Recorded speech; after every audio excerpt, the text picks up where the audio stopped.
platform, sat there wiping her tears, her eyes full of hatred. Just wait. She will get back all the anger she suffered today.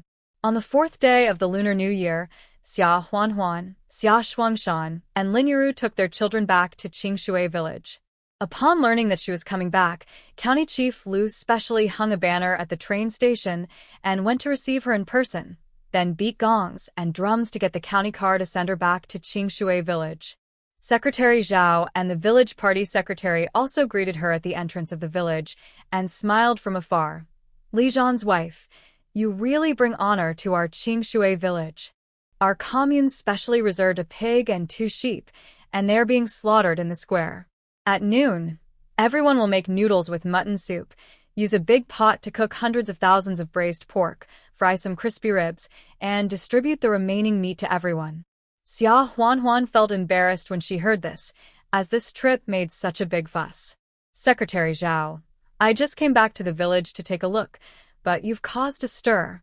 Secretary Zhao laughed and said, this year our village has a good harvest, and the pigs raised by the commune have also given birth to 2 litters of piglets. Apart from the old sow, most of them have been sold. The remaining pig was agreed by the whole village, and everyone in the village had a buffet to celebrate. You just happened to be there. Seeing him say this, Xia Huanhuan didn't say anything else. Several large tables were set up in the square. Villagers who knew how to butcher and cut pork and mutton in several villages wore large aprons and took knives to kill pigs and sheep. The pigs and sheep were hung upside down, their throats were cut to drain the blood, and a basin was used to collect the blood. When the blood was almost drained, several strong men lifted them, put them on the large table, and began to cut the meat. This kind of occasion has always been a grand event for the whole village, and adults and children love to watch. Xia Huanhuan didn't care about anything else except blocking the eyes of a few kids with a first cut to prevent them from seeing. In a short while, the big fat pig and 2 sheep were cut into small pieces. The sheepskins of the 2 sheep were also peeled off and placed aside for tanning. A temporary shed was built outside the commune office, and 3 large pots were set up, with firewood underneath. Secretary Zhao shouted, light the fire.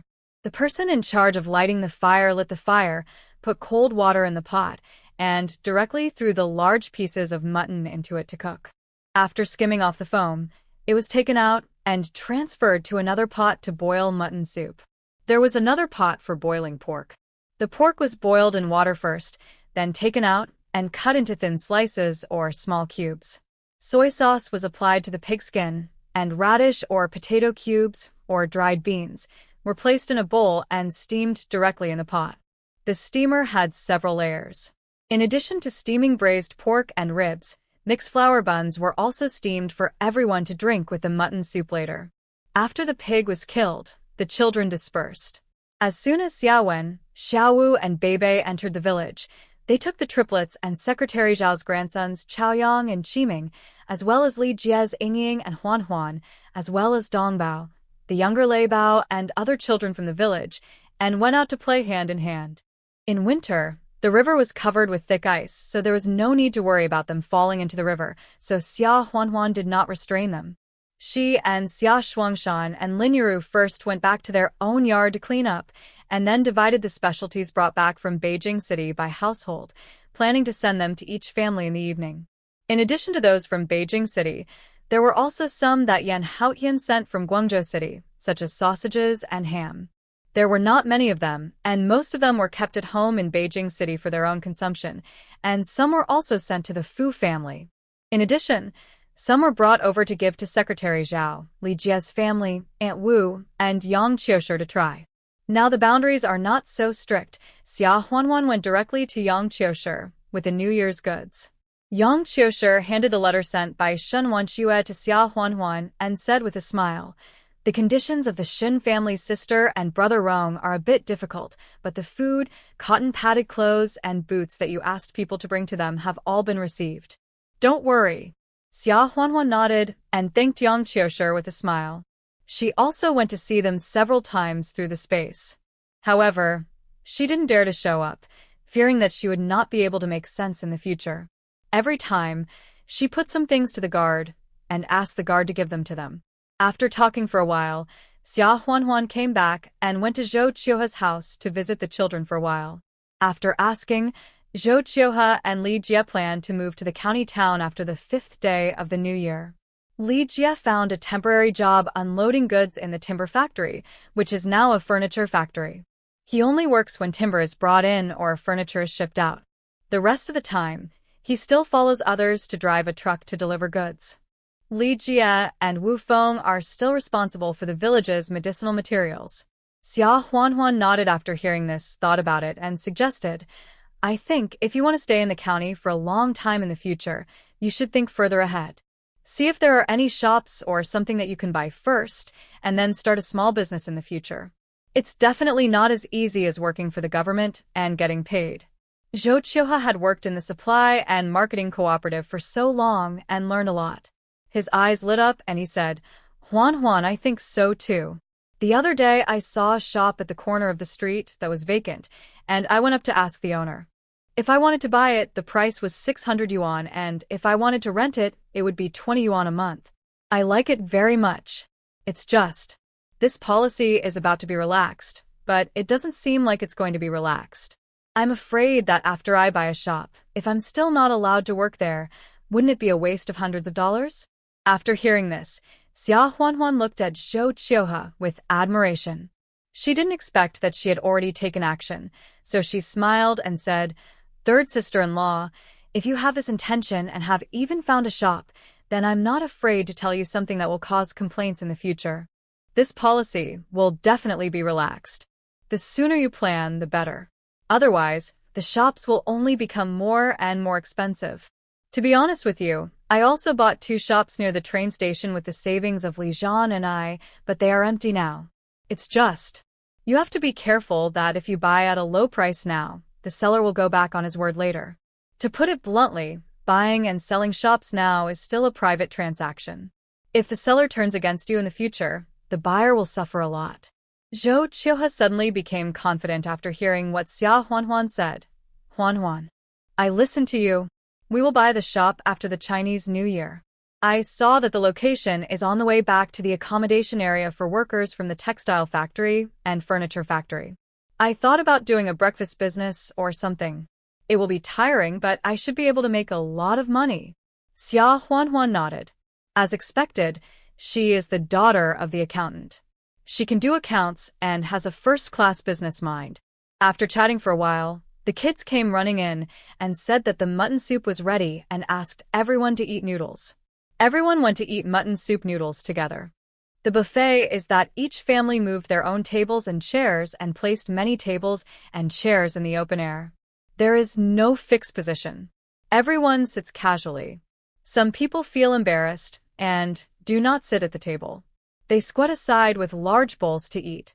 In addition to mutton soup, braised pork, mixed noodle buns, and mixed noodles, they also used a large iron pot to boil lard and stir-fried a large pot of radish, cabbage, and meat. A large pot was placed on each table, and everyone ate it in their own bowls.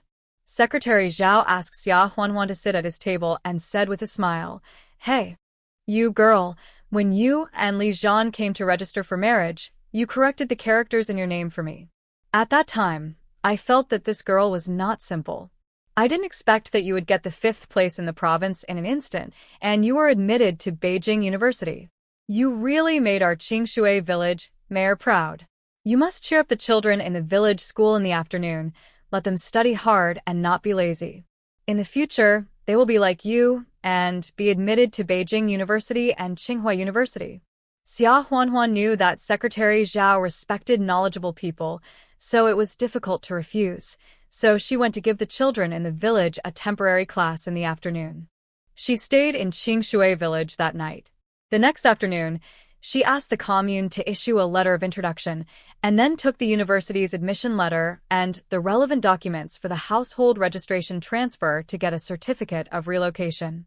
As for the household registration of the 6 children in the family, Xia Huanhuan also handled the transfer this time. Otherwise, Xiaowen and the others would have a problem going to school. After completing these, Xia Huanhuan, Xia Shuangshan, and Lin Yiru took the children back to Jingshi. When they arrived in the county, Xia Huanhuan also went to Lu, house and brought some snacks from Jingshi. Old Lu didn't say anything, but he still recognized Xia Huanhuan as his future boss. He didn't forget to come to pay New Year's greetings during the New Year. He was a polite person. After returning from Lu's house, he took the train back to Jingshi.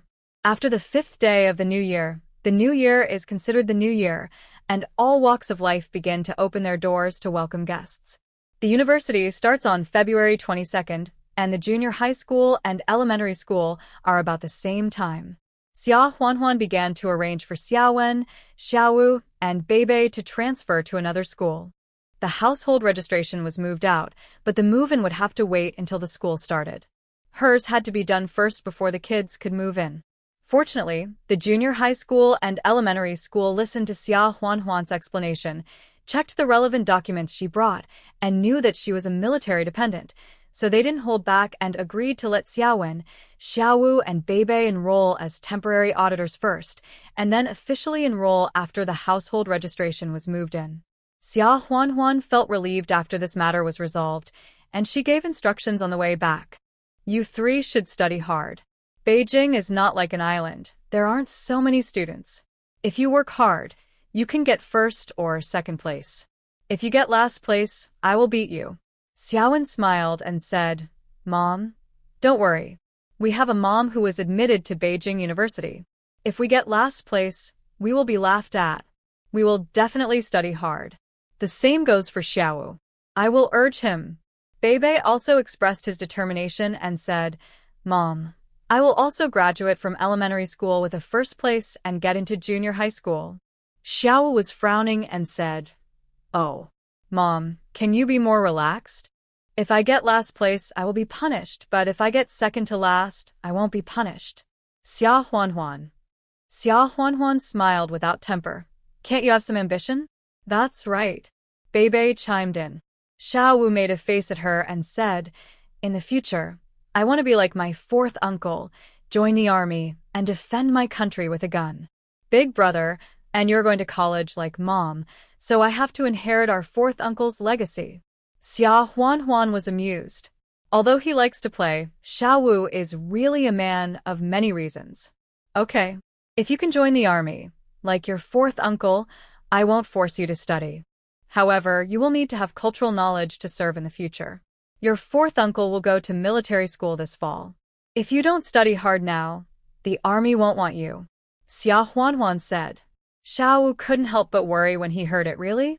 Mom, you are not lying to me to let me study, are you? Xia Huanhuan shrugged. Anyway, they won't want you in the future. Don't blame me for not reminding you. Xiaowu frowned and sighed. Oh, then. Okay, I'll just study hard.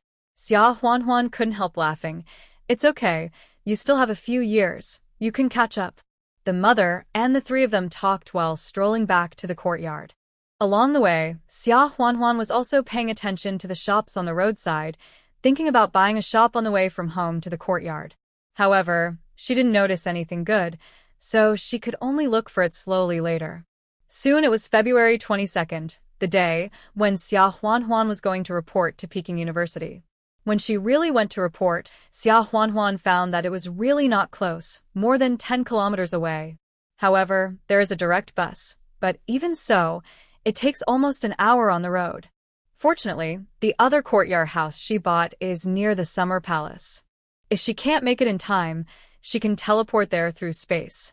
When she arrived in front of the famous ancient school gate, Xia Huanhuan was still a little excited. Many students of all ages poured into the school. Everyone looked at each other and smiled knowingly. Xia Huanhuan reported to the welcome office of the economics department. They were the first batch of students in 10 years, so there was no senior schoolmate to greet them. They were all teachers in the department. They looked to be in their 30s or 40s. There were also older ones with gray hair. However, the candidates who came were not young either.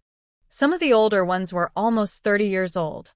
A female teacher and a male teacher took the girls and boys to the dormitory respectively and asked them to put down their luggage first.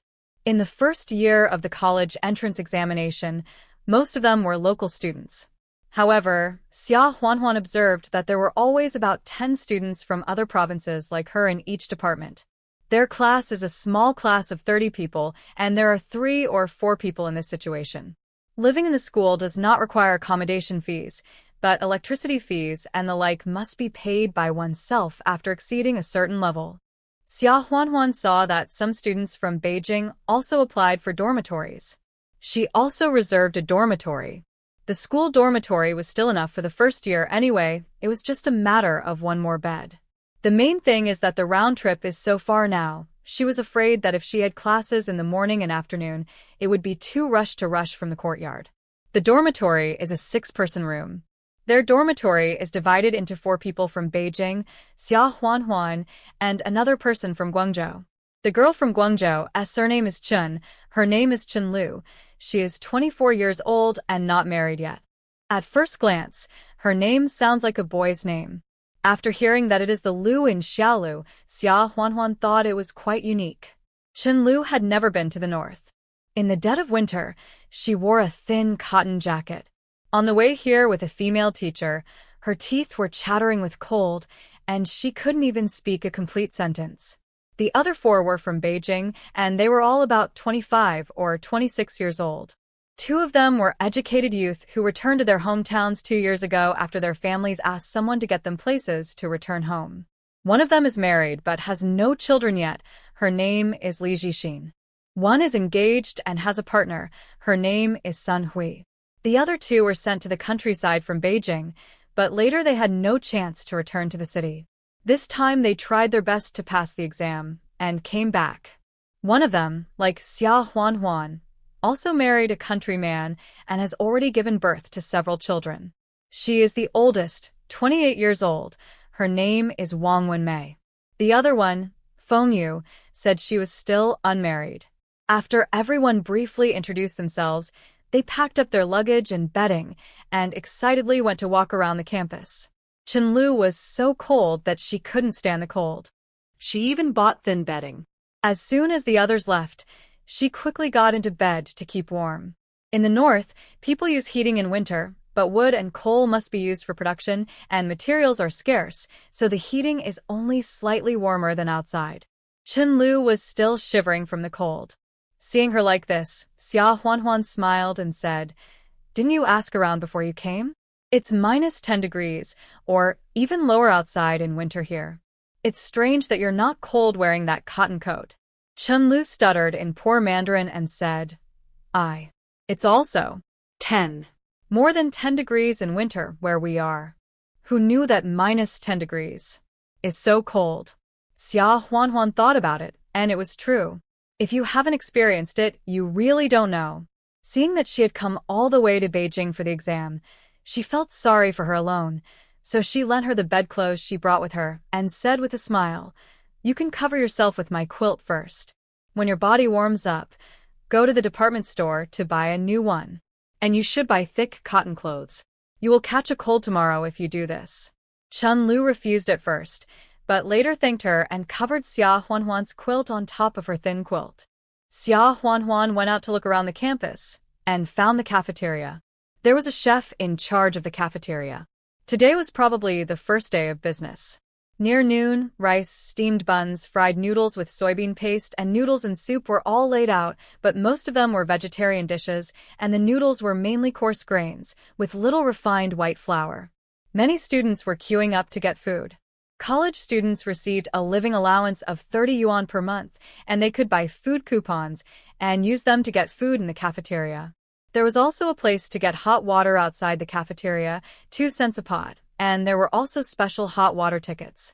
Xia Huanhuan filled half of the rice and a plate of pickled cabbage with vinegar in the aluminum lunchbox she brought with her.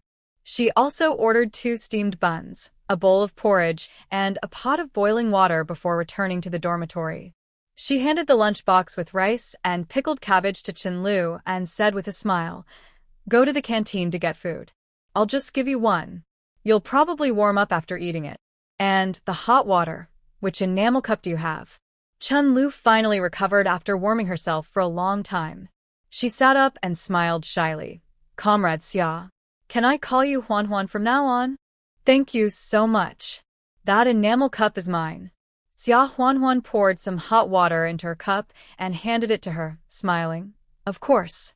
Chen Lu used the cup to warm her hands for a while, then turned back and fumbled around for a while, and said, "How much is this rice and water? I'll give it to you." After hearing this, Xia Huanhuan's impression of Chen Lu improved a little. If someone likes to take advantage of others, they will usually be silent at this time, thinking that the other party is willing to buy it for her, not that she asked them to bring it.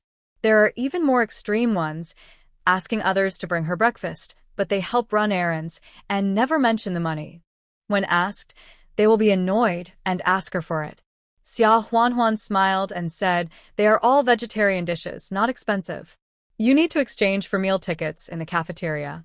Remember to exchange them when it gets warmer in the afternoon." Chen Lu shook his head and insisted, "There are many days to come.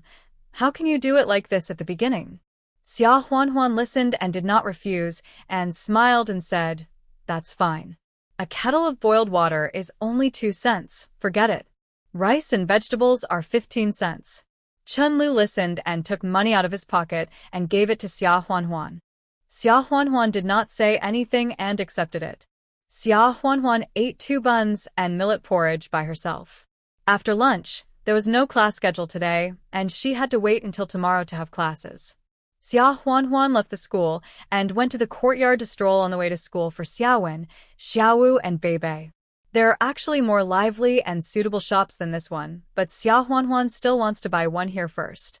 After strolling around for a few times, she noticed that opposite a state-owned pastry shop, there was a small shop, but it was often closed.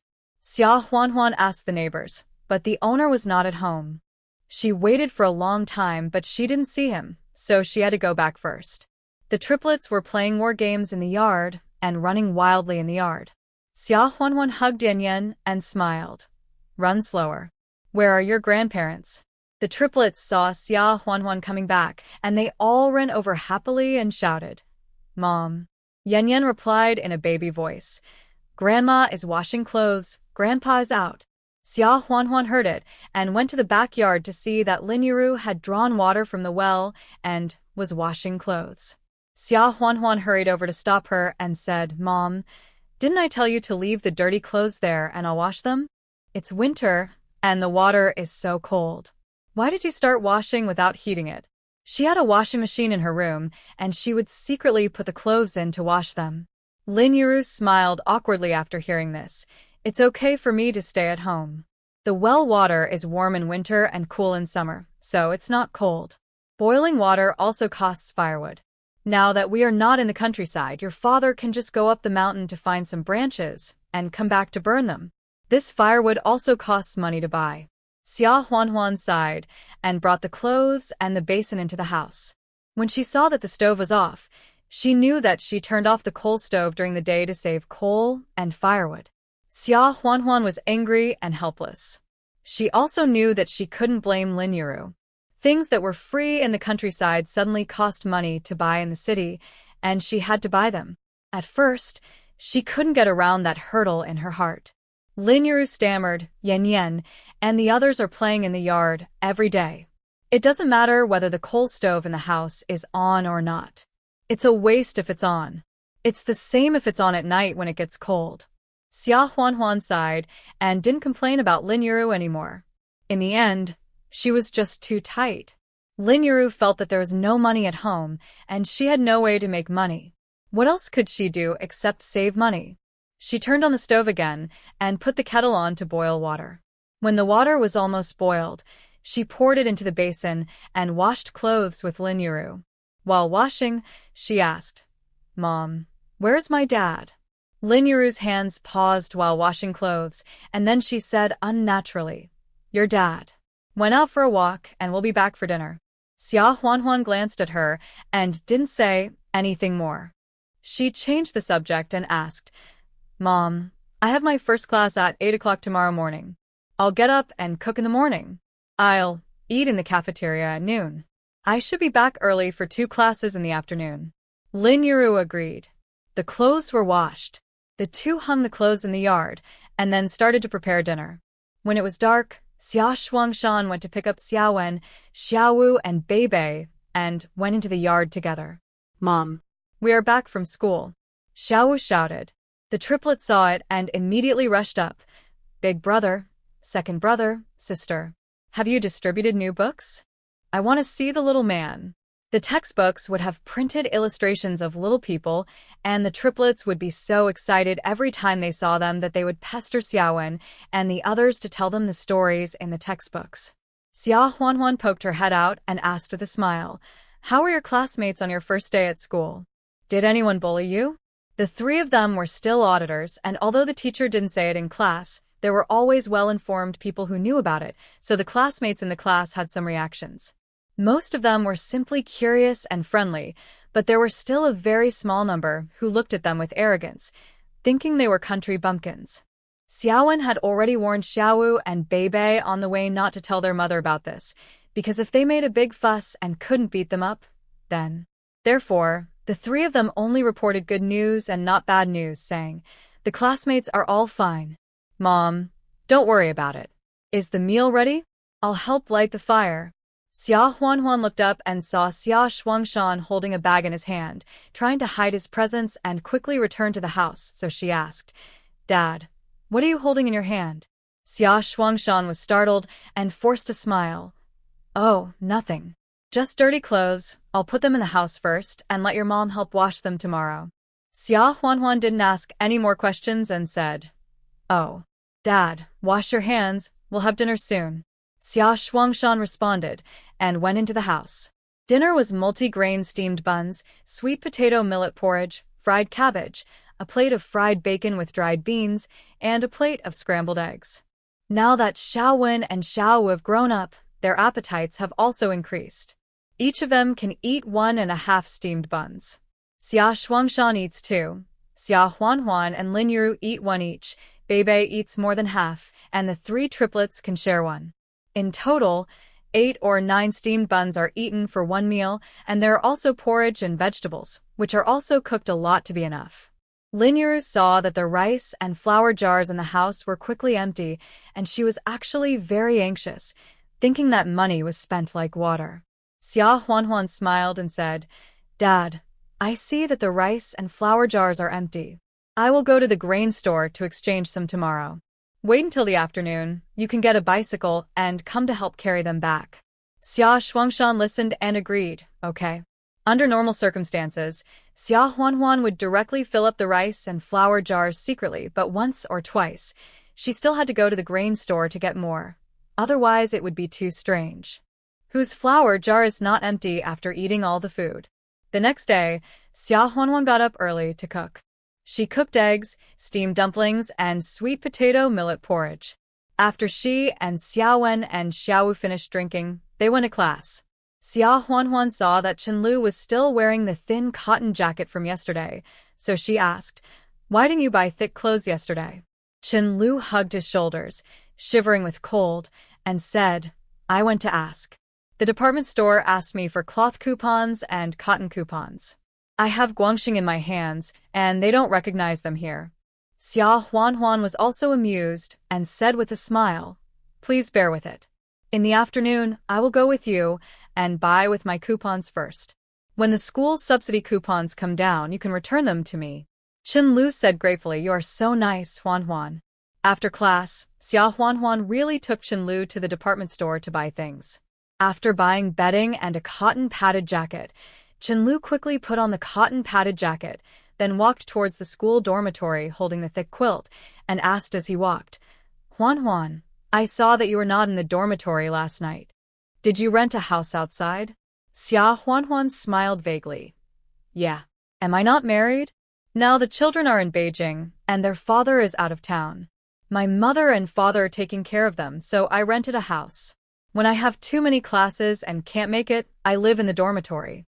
When I can go back, I go back." Chenlu nodded and smiled. So that's the case. The two were walking and discussing the content of today's class, when suddenly a familiar voice came from an alley on the side of the road. "Big sister, I'm sorry. I have pulled enough coal briquettes as you asked, but you suddenly wanted to add another truck. It takes me 2 hours to pull it from the coal station to here and back, and I have to pull food for my daughter in the afternoon. How about? I'll come to pull it for you early tomorrow morning, okay?" Xia Huanhuan stopped and looked into the alley. The person who was talking was none other than Xia Shuangshan. Xia Huanhuan pretended not to see it, and after walking a few steps, she said to Chenlu, I suddenly remembered that I have something else to do. You go back to the dormitory. I'll go home tonight, and see you in class tomorrow. After hearing this, Chenlu said goodbye to Xia Huanhuan, turned the corner, and left. Xia Huanhuan saw her leave, then walked back, just listening at the entrance of the alley. The girl called Big Sister was obviously someone who was not easy to deal with. She said in a haughty manner, That's not what we said just now at the gate of the coal station. If you pull the number of coal briquettes I want, I'll give you 50 cents. Now you haven't pulled enough, so I asked you to pull another cart. Why did you ask for another cart? It was you who didn't pull enough in the first place. Xia Shuangshan's face turned red when he heard this. How can you not keep your word? You said before that you wanted 200 coal briquettes, and I loaded them for you. But you still wanted to get on the cart and let me pull it. Then you complained that I was too slow to pull you, so you reduced the number of coal briquettes to 100. Why are you saying now that I didn't pull enough? I'm just making money by selling my labor, and you shouldn't bully me like this. When the middle-aged woman heard this, she put her hands on her waist and raised her eyebrows. Who are you saying is bullying me? I saw that you came from the countryside, so I gave you business on purpose, and now you turn around and blame me. I tell you, although I'm a woman, I'm not easy to bully.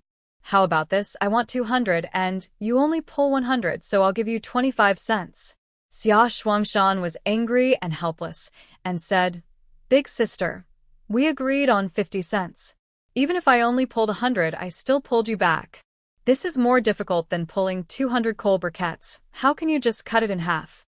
The middle-aged woman sneered. You don't have to act like a rogue in front of my door.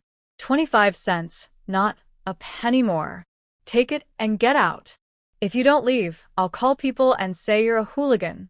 Suddenly, a crisp voice came from the entrance of the alley. Go ahead and shout. We were afraid you wouldn't shout.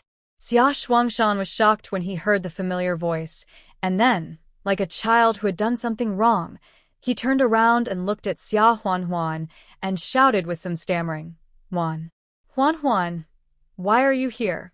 Xia Huanhuan saw that Xia Shuangshan was wearing an old Zhongshan jacket, and his hands and body were black and covered with coal dust.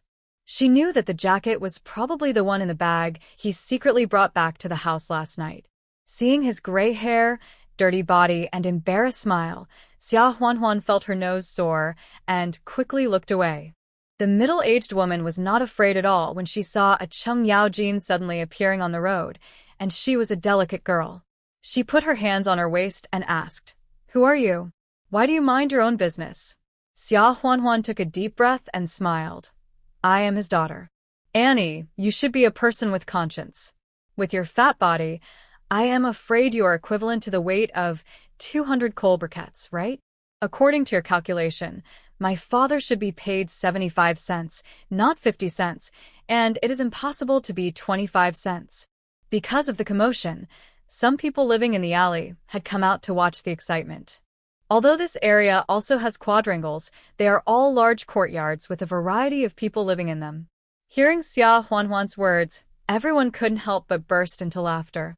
Mrs. Wu don't bully an honest man. What the girl said is absolutely right. Just to carry you back from the coal station, go and ask around. No one will do it for even $1. That's right. Don't be stingy. Give them what they deserve. Don't bring shame to our alley. The middle-aged woman heard this and became even more angry. It's only 25 cents, not a cent more. If you don't get out of here, I'll show you how my man will deal with you. After hearing this, Xia Shuangshan didn't care about anything else. He stepped forward, protected Xia Huanhuan behind him, and said harshly, If you dare to touch my daughter, I will fight you to death. Xia Huanhuan was stunned for a moment, then her heart warmed, and she said, Everyone saw this today. I'm saying this. My father hauled coal briquettes for you for more than 10 miles, and we won't leave if you pay him 50 cents less. You can let your man act tough. We will report to the police station immediately. I want to see who can get the better of whom. Wu Erjia is usually well known in this area for being unreasonable and taking advantage of others. However, the onlookers today also saw that Wu Erjia had fallen into the gutter, thinking that he could take advantage of this dull country boy who came here as a part-time worker, but he didn't expect that he had a daughter who was not easy to mess with. Wu Erjia, you are in the wrong today, and you don't need the 2 cents, so pay him quickly. Don't embarrass yourself. Wu Erjia was still unwilling in her heart, but her husband was not at home, and Xia Shuangshan was still tall and strong. Although his hair was white, she was afraid of being beaten, so she hesitated. When she was reluctantly paying the money, she suddenly saw her man coming in. Wu Er's family immediately started to cry and scream, "Wu Er, why did you come back just now? Your wife was bullied." Wu Er was also a scoundrel. People in the alley hated him and kept their distance from him. Therefore, the few people who had just spoken fair words and tried to persuade them to stop fighting stopped talking. Wu Er was drunk and came over cursing, staring at Xia Shuangshan and Xia Huanhuan fiercely. "It's you? You bully me, Wu Er? Get out of here. Otherwise." Xia Shuangshan still protected Xia Huanhuan, but he did back down. "Wanna, let's forget it. Just 50 cents. Xia Huanhuan refused to forget it. 50 cents was no different from 0 for her. But this was the money Xia Shuangshan had to work hard to earn. Even if he was really beaten, he would get back what he deserved, even if it was only 1 cent. "What if I didn't? You tell me."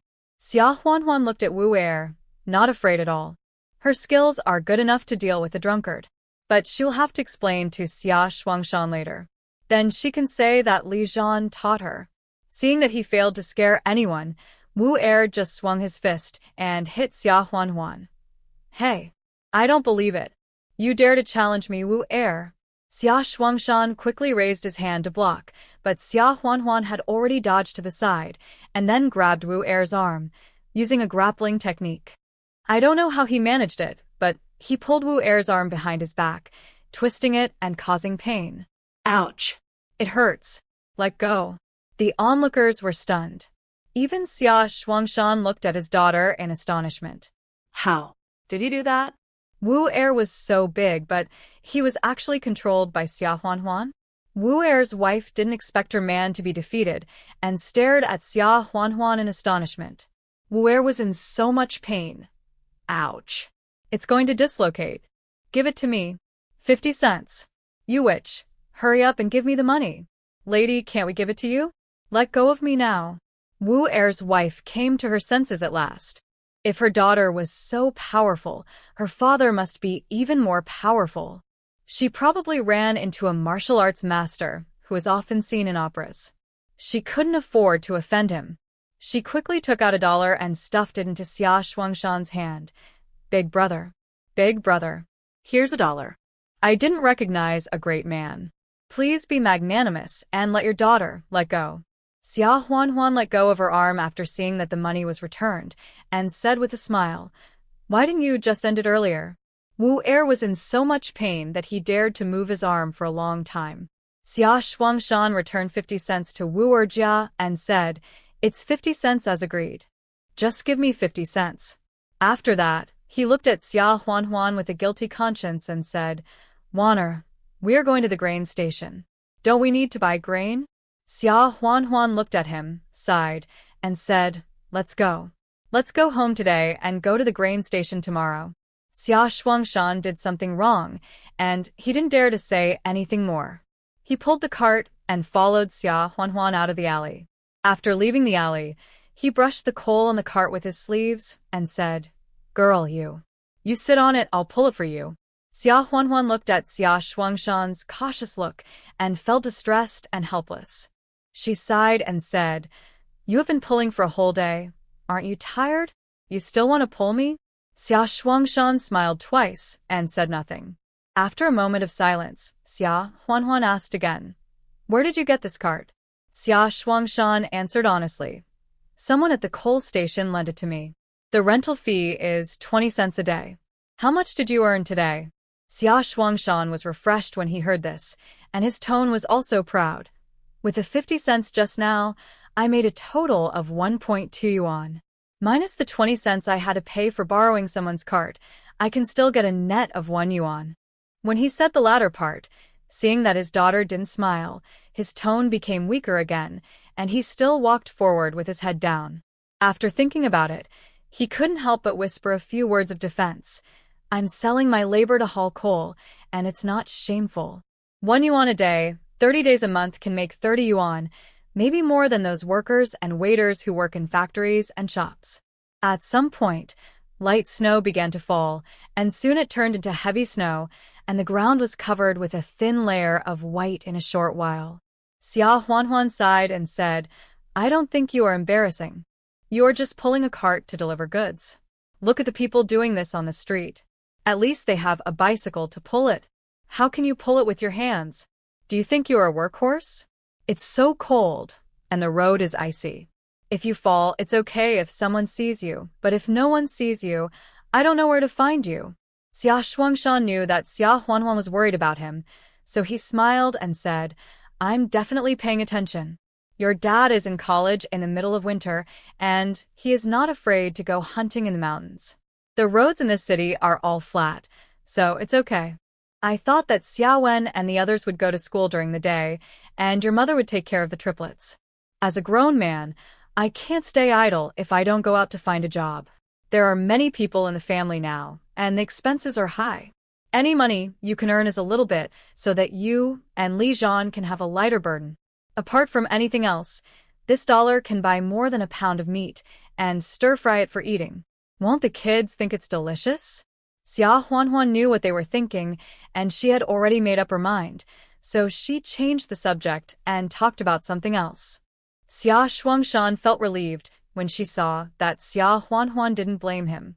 He had been doing this job without telling Xia Huanhuan for a day or two, and he was worried that Xia Huanhuan would be angry and think he was embarrassed if she knew. When they passed the coal station, Xia Shuangshan was going to return the cart, but Xia Huanhuan said that she had something to do and asked Xia Shuangshan to go home directly after returning the cart.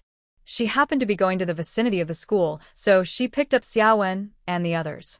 After parting with Xia Shuangshan, Xia Huanhuan went straight to the small storefront that she had taken a fancy to last time. This time she finally ran into the owner. The owner lived in the alley behind. That small shop was actually a small shop selling breakfast in a restaurant. The restaurant next to it had been merged into a public-private partnership and later bought out. Only this small shop was left, and the owner kept it. Opposite was a state-owned restaurant, which was closed. The doors facing the street were sealed and turned into a state-owned warehouse. Xia Huanhuan went directly to the alley to see the owner. Of course, she didn't come empty-handed, and she still carried a bag of apples. The owner was in his 60s or 70s. His ancestors were the owners of this restaurant. When he was young, he was also a famous rich second-generation young man in this area. He had seen the world. But now he is old and poor. His wife died a few years ago, his son went to the countryside, and later I heard that he also died in the countryside. He also has a daughter, who is 18 years old, and she hasn't told anyone about her. The owner is bedridden.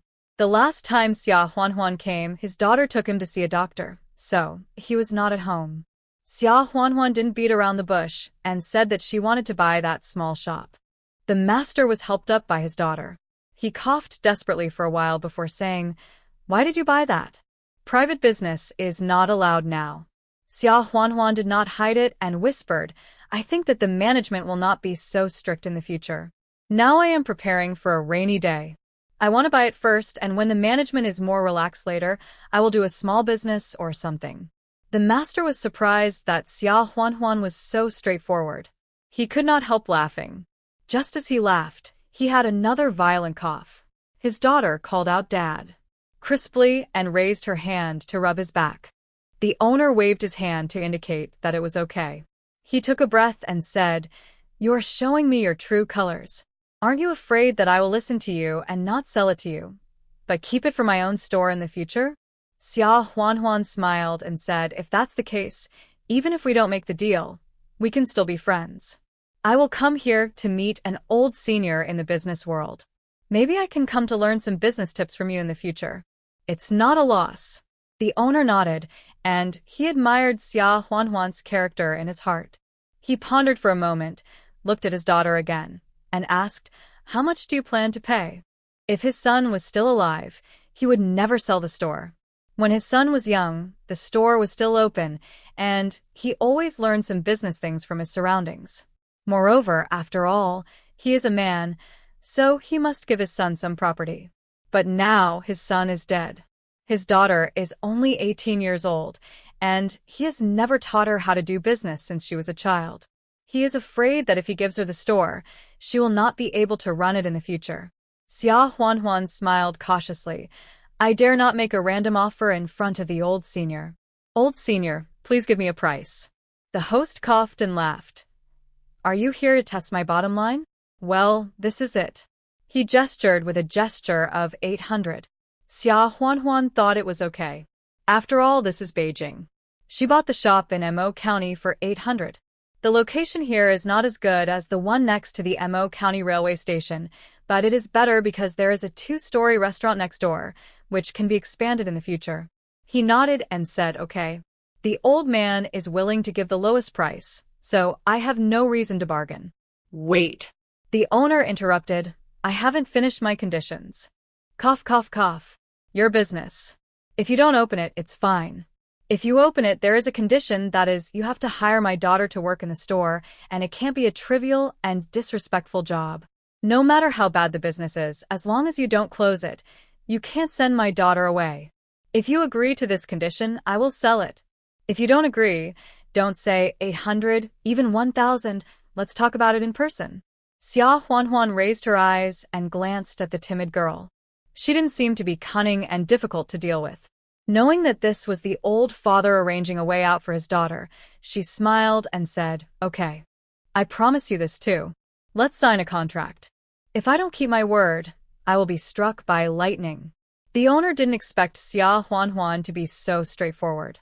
After all, that small storefront was at most a husband and wife store, and there was no need to hire anyone else to help. Moreover, it is inevitable that there will be gains and losses in doing business, but this young woman in front of her seemed to be sure that she would not lose.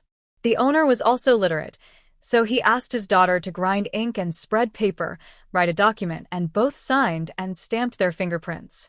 As for the transfer procedures of the storefront, it still needs to be handled at the street office. Xia Huanhuan did not leave any money and made an appointment to transfer the ownership tomorrow. Before leaving, she suddenly turned around and said with a smile, Old senior, I have studied Chinese medicine for a few years. If you trust me, I will take your pulse and prescribe a prescription for you. You can try it. What do you think? The owner's daughter was delighted when she heard it. Dad. They went to the hospital yesterday, and the doctor just shook his head and secretly told her that it was almost time to prepare for the funeral. The owner also looked at Xia Huanhuan in surprise and then smiled. Forget it. I am also a person who is about to run out of energy. You should try it as a last resort. I will give it a try. After hearing this, Xia Huanhuan turned around and felt his pulse. After a while, she let go of his hand and said, It's a problem of poor lung qi. I'll prescribe some medicine for you and bring it here tomorrow. The daughter hurriedly asked, Is it serious? Can it be cured? Xia Huanhuan didn't want to be too sure and smiled. I can't say for sure. But if you take good care of it, it should get better. After saying that, she went out, thought about it, went to the department store to buy a military coat, a dogskin hat, animal skin boots, gloves, scarves, and other things, and then went to the school gate to pick up Xiaowen, Xiaowu, and Beibei. Mom. Why are you picking us up today? Where's Grandpa? Xiaowen, Xiaowu, and Beibei were very happy to see Xia Huanhuan. Xia Huanhuan smiled and said, Your grandpa has something to do today. I got out of class early, so I just came to pick you up. Several people walked all the way home. Xiaowu said, Mom. Grandpa said he would take us to the bathhouse to take a bath in 2 days. Xia Huanhuan was stunned for a moment. Then she remembered that in this era, families generally did not have bathrooms, so they went to public baths to take a bath. It cost 10 cents for adults and 5 cents for children. It was quite comfortable to take a bath in winter. There was a hot spring in Xia Huanhuan's space, so she didn't have to go to the bathhouse to experience it.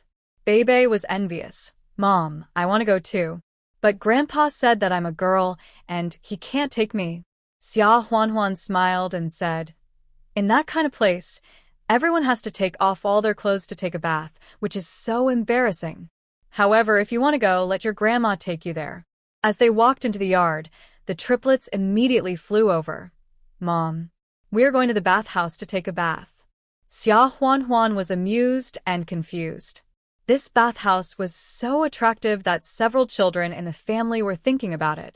Lin Yuru had almost finished cooking the meal. She poked her head out and smiled guiltily. "Are you back? We'll have dinner soon." Xia Shuangshan also came back and was tidying up the firewood in the yard. When he saw Xia Huanhuan, he was still a little afraid to look up. In the evening, there was corn porridge, mixed flour buns, a stir-fried meat with shredded radish, a stir-fried chicken with potatoes, and a stir-fried spinach. After dinner, they washed their faces and feet with hot water. Xiaowen, Xiaowu, and Beibei started to do their homework.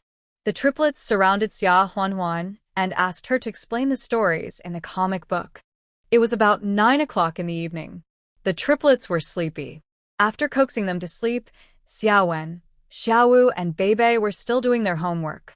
Xia Huanhuan closed the door, took out a small box from the space, which contained about 1,000 yuan and 2 gold bars, as well as the jade bracelet and gold incense burner that he had collected at the beginning. Then he came out, took the treasure box and the clothes he bought in the department store in the afternoon, and went to Xia Shuangshan and Lin Yuru's room. After Xia Shuangshan came back, he told Lin Yuru that he was outside hauling coal for others and was caught by Xia Huanhuan. That night, he didn't know what his daughter's attitude was, so the two were still struggling whether they should continue to do it. $1 a day is not a small amount. Xia Shuangshan was still reluctant. But Waner doesn't say it, but she doesn't agree in her heart, right? It's really embarrassing to tell others about it. So what? I work hard, not stealing or doing something illegal. Wanna help to ask for money today. If she felt embarrassed, she probably wouldn't come out. Xia Huanhuan coughed twice and shouted, "Dad, Mom, you're still awake, right?" As he said that, he opened the curtain and went in. Xia Shuangshan and Lin Yuru both had embarrassed expressions on their faces. Waner.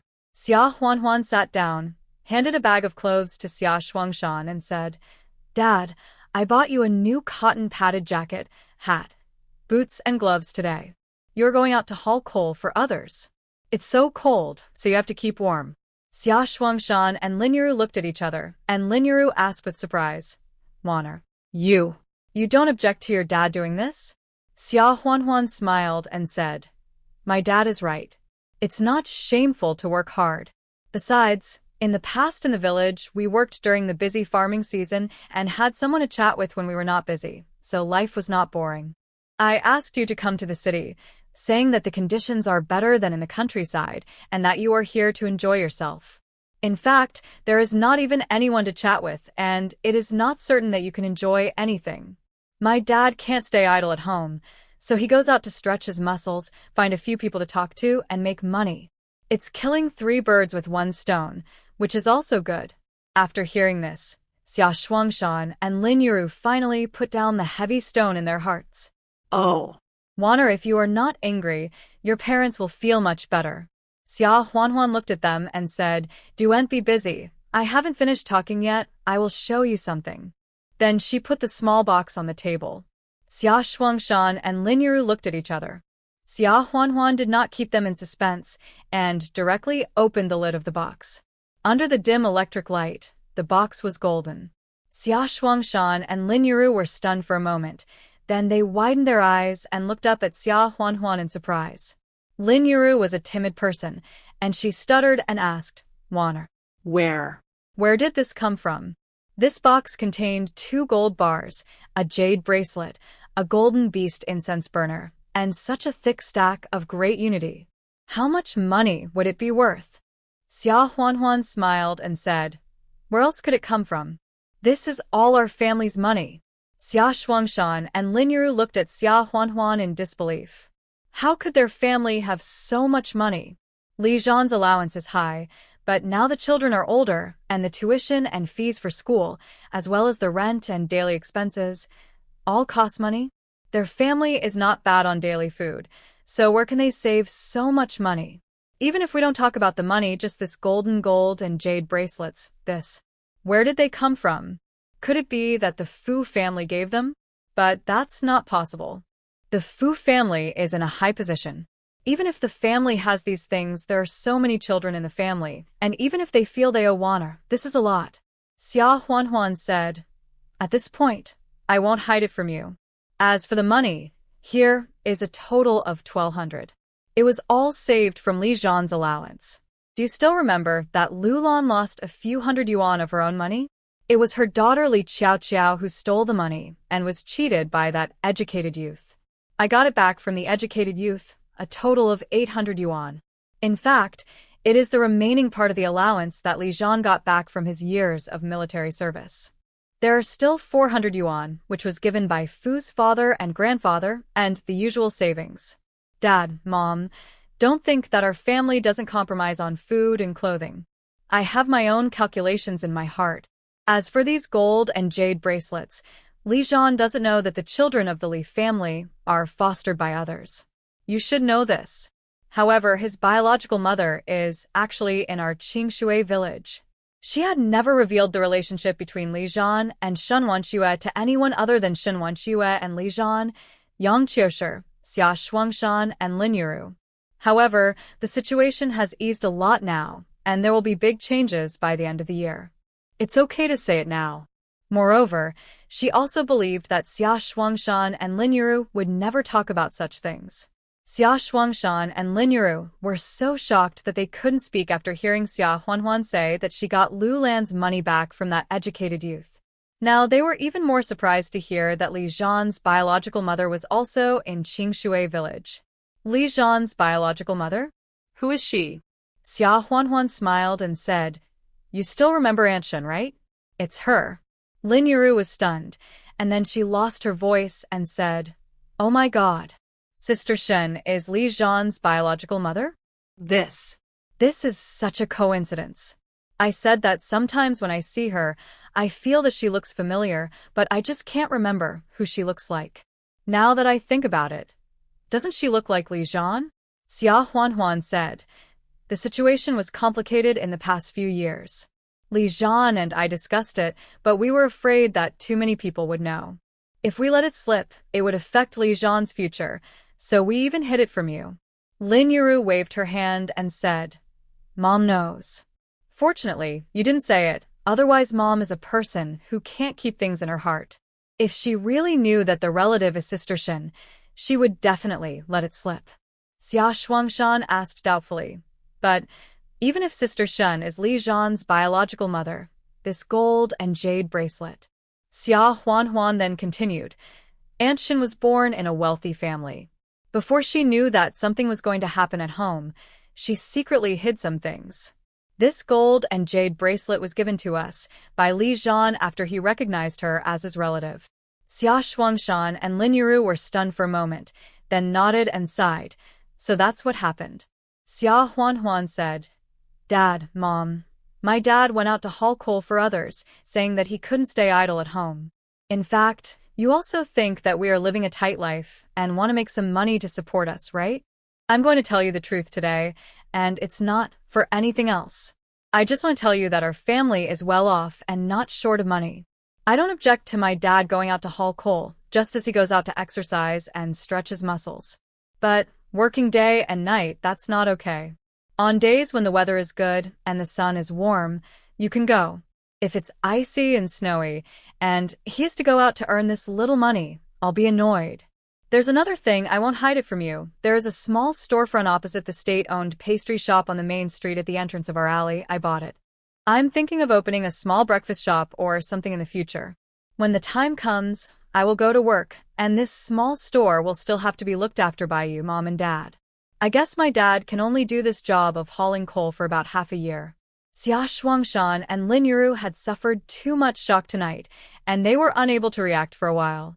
After a while, Xia Shuangshan asked, "Huanhuan now, isn't it forbidden for private businesses?" Xia Huanhuan's eyes sparkled, and she smiled. "It's not allowed now. So I say, Dad, you probably have to haul coal for another half a year? However, looking at the current momentum, It is estimated that it will be relaxed by the end of this year at the latest. Shops should buy them now while they are cheap and no one is interested. If they wait until the price goes up later, they will be too late. Xia Shuangshan and Lin Yuru were still somewhat worried, but their daughter was admitted to Peking University, her husband was a soldier, and her biological father was a well-known figure in Beijing. They must be more informed and open-minded about the news and insights than them, so they nodded and said, "Daughter, we will listen to you." After resolving the knot between Xia Shuangshan and Lin Yuru, Xia Huanhuan went back to her room to sleep. She put the treasure box in the space for safekeeping. The next morning, Xia Huanhuan did not have any classes. She got up in the morning and took out the ready-made herbs from the space, weighed them with a small scale, prepared 2 sets of lung-nourishing medicine, wrapped them with paper and rope, and then took them to the owner of the store. The herbs were not charged. The owner's surname was Qi Jian, and his daughter was Qi Ningyu. Qi Ningyu immediately he went to the kitchen to boil the medicine. Qi Jian took Xia Huanhuan to the street office to complete the transfer procedures. Now he was much more relaxed. The staff of the street office and Qi Jian were old acquaintances. After asking if it was a voluntary transfer to a distant relative, they did it. Xia Huanhuan then gave Qi Jian 800 yuan and got the key. Xia Huanhuan did not continue to follow Qi's family back home, and went to class by the way. Qi Jian returned home, and Qi Ningyu also boiled the medicine. Qi Jian was disgusted, but he drank it reluctantly. However, after drinking it, I don't know if it was a psychological effect, but that night, his coughing symptoms improved a lot. Later, he was stubborn and drank the medicine obediently. After drinking the 2 prescriptions, Qi Ningyu ran to the courtyard and asked Xia Huanhuan to see him a few more times and prescribe new medicine for him, but Qi Ningyu insisted on paying for the later ones. Xia Huanhuan naturally refused to accept it, so the Qi family had to give up. Xia Huanhuan still flexibly adjusted the prescription according to the results of pulse diagnosis and examination. After about a few months of nursing, Qi Jian's spirit was much better than half a year ago, and he coughed less. The symptoms of coughing up blood half a year ago were almost gone. However, these are all later stories. There are some follow-ups to Xia Shuangshan's quarrel with Wu Erjia in that alley that day. Wu Er was subdued by a weak woman in his own alley. The more he thought about this embarrassing thing, the angrier he became. He was originally a rogue and knew a bunch of idle people. He asked about Xia Huanhuan's residence and what she did. After asking, he found out that she was a student at Peking University, which was also strange. However, this did not affect him to find a few people to ambush Xia Huanhuan on the way to and from school, intending to teach her a lesson. Xia Huanhuan felt that someone was following her, so she was also cautious. The next day, she went to the black market she used to go to find Dahe. Dahe saw Xia Huanhuan and said with a smile, "Sister Wanner, didn't you get admitted to Peking University? Why did you suddenly come here to find me? Did some classmates bully you and want us to help you vent your anger?" Xia Huanhuan. Xia Huanhuan. Am I the kind of person who will ask you to put a sack on people at every turn? But today, I really need your help to show up. So saying, she told Dahe about the matter. Wu Er brought a few scoundrels with her. Xia Huanhuan could basically deal with them if she was prepared and had an anti-wolf stun gun. But this kind of scoundrel will do it again if it happens once, and she will be fed up with it in the future. If she is reported to the school and accused of fighting, it will be even more troublesome. One thing conquers another, so it is most effective to let the right person deal with them. When Dahe heard this, he patted his chest and said, "That idiot Wu Er. I know him. He is a bully in his own alley. He dares not when he leaves his own alley. Sister Wanner, don't worry, I promise to beat him so hard that he will avoid you when he sees you in the future." Xia Huanhuan smiled and said, "Okay, I feel relieved with you here, Dahe. As usual, you can take this money back and give it to your brothers for tea. There is another thing. My father is hauling coal for someone now. Please help keep an eye on him. If someone bullies him, please help me protect him. You don't have to do too much, just make sure people don't dare to touch him." As he said, he handed 50 yuan to Dahe. This time he gave more money, part of which was to ask Xia Shuangshan to do something. Dahe did not refuse and took it. 2 days later, Xia Huanhuan was indeed blocked by Wu Er in a narrow alley. However, before Wu Er had a chance to show his strength, he was blocked from the outside by Dahe and several others. When Wu Er and his men saw Dahe, they lowered their eyebrows and smiled like mice seeing a cat. Dahe scolded, "Look at how useless you are. Is Sister Wana someone you can touch?" Apart from anything else, her brother and our brother Luo grew up wearing the same crotch pants as childhood friends. "How dare you block Sister Wana?" Wu Er was stunned when he heard this. Luo. Brother Luo's childhood friend's sister, this.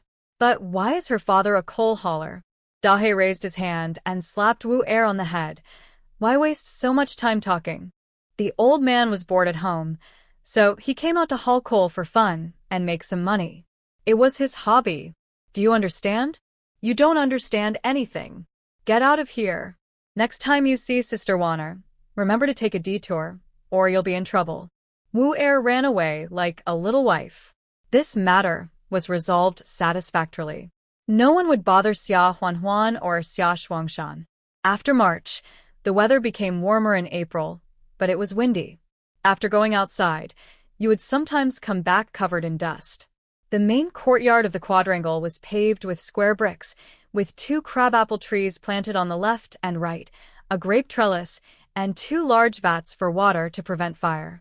Xia Huanhuan asked Xia Shuangshan to build a garden next to the wall and plant some peonies. Some soil was put into 2 large vats, and 2 vats of lotus were planted, and a few small goldfish were raised in them. There used to be a small garden in the back courtyard, but the original owner didn't take care of it, and it was overgrown with weeds. Xia Huanhuan, Xia Shuangshan, and Lin Yiru turned it into a vegetable garden, planting cucumbers, tomatoes, green peppers, beans, and the like. Anyway, there are no female relatives living in the back courtyard now, and there's no need to go out to enjoy the flowers, so it is more economical to grow vegetables. In April, the grapevines began to grow new leaves, and the crabapple trees also had flowers and leaves, and the yard was shaded. Around May Day, Peking University, the first exam of the semester is coming. The college entrance examination in July of this year has basically been decided. I didn't pass the exam last winter, but I have been reviewing for half a year, and I am ready to take the exam in July. Fu Qingye suddenly decided to take the exam for no other reason than that she felt unbalanced after seeing Xia Huanhuan was admitted to Peking University. She bought a lot of teaching materials and reference books, and left her child, who was only a few months old, to her parents-in-law, who didn't pay much attention to him every day in the name of studying. Su Dayo has lost his power now, and he is like a grasshopper in autumn, jumping for a few days. He had to be sneaky when he went out because he had made too many enemies during those years of being arrogant, and now he had to be on guard against people putting him in a sack every day. Basically, he would come back injured 8 times out of 10 times. Fu Qingye hated him more and more because he was bruised and battered every day. Su Dayo was also a bully. Sometimes when he was drunk, he would beat Fu Qingye up. Fu Qingye took advantage of him sleeping and went to the kitchen to get a knife to kill him several times, but she held back. However, she was not born with any talent for learning. She said she would review and read books, but she could not remember them, and it didn't work. Xia Huanhuan didn't pay much attention to these. She was busy with her midterm exams, and she stayed in the dormitory for a few days to review. When there are no classes in the morning and evening, you can spend time in the library. The other people in the dormitory have similar ideas, so it is rare that all 6 people are here these days. Xia Huanhuan mostly goes to school on foot, so she never noticed it, but after living together for 2 months, she found that the dormitory has begun to divide into small groups. Li Zixin and Sun Hui both returned to the city, and they felt superior to others.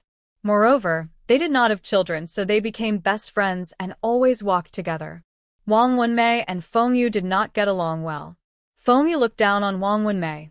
After all, although they both did not return to the city, Wang Wenmei had given birth to several children. What would it matter if she was admitted to university? Wouldn't she still be tied to the children in the future? Feng Yu was determined to get into the circle of Li Zixin and Sun Hui. Wang Wenmei was a person who loved to take advantage of others, so she found Chen Lu. Chen Lu accompanied her for a few days and was taken advantage of several times, so he was unwilling to act with her. Then Li Zhixin and Sun Hui also despised Xia Huanhuan. Firstly, she was admitted from another province, and secondly, her family was from the countryside. It was said that her husband was also a rough countryman, and he had 5 or 6 children. More importantly, Xia Huanhuan looked better than all of them. A village woman who originally had a rural household registration, got married and had so many children, but she was actually fair-skinned, with a pair of clear and gentle eyes that touched people's hearts. She outshined the spoiled city girls Li Zhixin and Sun Hui, and naturally took all the limelight. Xia Huanhuan ignored their contempt and misunderstanding. When she introduced herself, she didn't say that Li Zhan was a soldier, but vaguely said that he was also from the countryside. As for the matter of the Fu family, she naturally didn't mention it. When Xia Huanhuan came to live in the dormitory, she found that her bed was full of sundries, and she felt a little unhappy. In this dormitory, except for Chen Lu, the 6 people all had residences in Beijing, so they were actually similar to Xia Huanhuan, more often going to school, and less often living in the dormitory. However, the beds of the other 4 people were clean, only her bed was covered with various things. Chen Lu came in, saw Xia Huanhuan, and shouted in surprise, "Huanhuan, why are you in the dormitory at this time?" Xia Huanhuan smiled and said, "Aren't we preparing for the midterm exam these days? I plan to stay in the dormitory for a few days, so I brought some spare clothes with me." After saying this, he frowned again and looked at his bed. Chen Lu said with some guilt, "I'm sorry, Huanhuan, I told them several times to put their own things on their beds, but the 4 of them told me together, so I didn't dare to say it again." Xia Huanhuan asked, "Did you put them there before?" Chen Lu nodded and said, "They did release the things before, but it was just a temporary release. They know that if you have fewer classes in the afternoon, you will usually go home, so when the classes are full in the afternoon, they will collect the things in advance." Xia Huanhuan smiled, so if she hadn't come to the dormitory suddenly this time, she wouldn't have known about this. Xia Huanhuan didn't say anything else. She rolled up her sleeves and packed up all the miscellaneous things on her bed and threw them all at the door of the dormitory. Seeing her do this, Chen Lu widened his eyes in surprise. "Huanhuan, is this okay? They will be angry." Chen Lu has a softer personality and doesn't talk back when she is told. When she meets someone she doesn't like, she tries to avoid talking to them. As for the hardline method, like Xia Huanhuan, she never even thought about it. Xia Huanhuan smiled and said, "Let them do it. The bed is mine. If they put it on my bed, I have the right to deal with it. Let's go to class." So saying, she took Chen Lu to class. They met Li Zhixin and the others in the classroom. Li Zhixin and Sun Hui were always arrogant, so they definitely couldn't say hello to her and Chen Lu. As for Feng Yu, now that she had become Li Zhixin and Sun Hui's follower, she naturally wouldn't take the initiative to talk to them. Wang Wenmei smiled at them awkwardly. Xia Huanhuan didn't care. After class, she went to the cafeteria with Chen Lu to eat, and then returned to the dormitory. The things that were originally placed at the door of the dormitory were probably taken away by the cleaning lady or other students. Chen Lu was uneasy, but Xia Huanhuan felt at ease and didn't feel guilty at all. The other 4 people hadn't come back yet. Xia Huanhuan predicted that after they came back, some of them would. After a while, Li Zhixin and the other 4 came. Seeing Xia Huanhuan in the dormitory, Li Zhixin snorted to show his disdain. Then he noticed that the things he had placed on Xia Huanhuan's bed were gone. Other things were fine, but there's a set of cosmetics that her man had secretly brought back from Hong Kong with his connections. Some kind of lotion and milk could make the skin fair and delicate, and it was worth dozens of dollars. The faces of the other people also changed. Wang Wenmei was okay.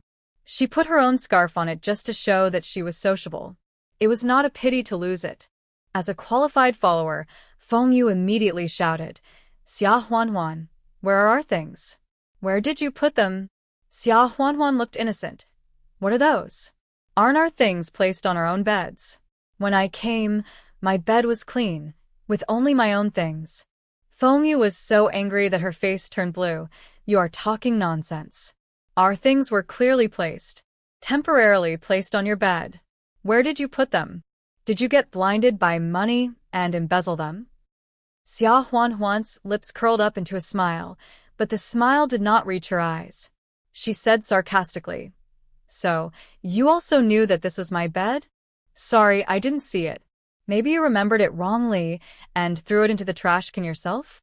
Fengyu was choked and didn't know what to say for a moment. She suddenly turned to Qinlu. "Qinlu, tell me, did Xia Huan embezzle our things?" Qinlu was reading a professional book. When she heard the question, although she was a weak person, she didn't intend to betray Xia Huan at this time. She said, "Don't ask me. I didn't see anything and I don't know anything." After that, she continued to read her book. "You." Fengyu gnashed her teeth in anger and didn't know what to do for a moment. Among the things, there was half a bottle of some kind of lotion that Li Zixin had left over, which was given to her.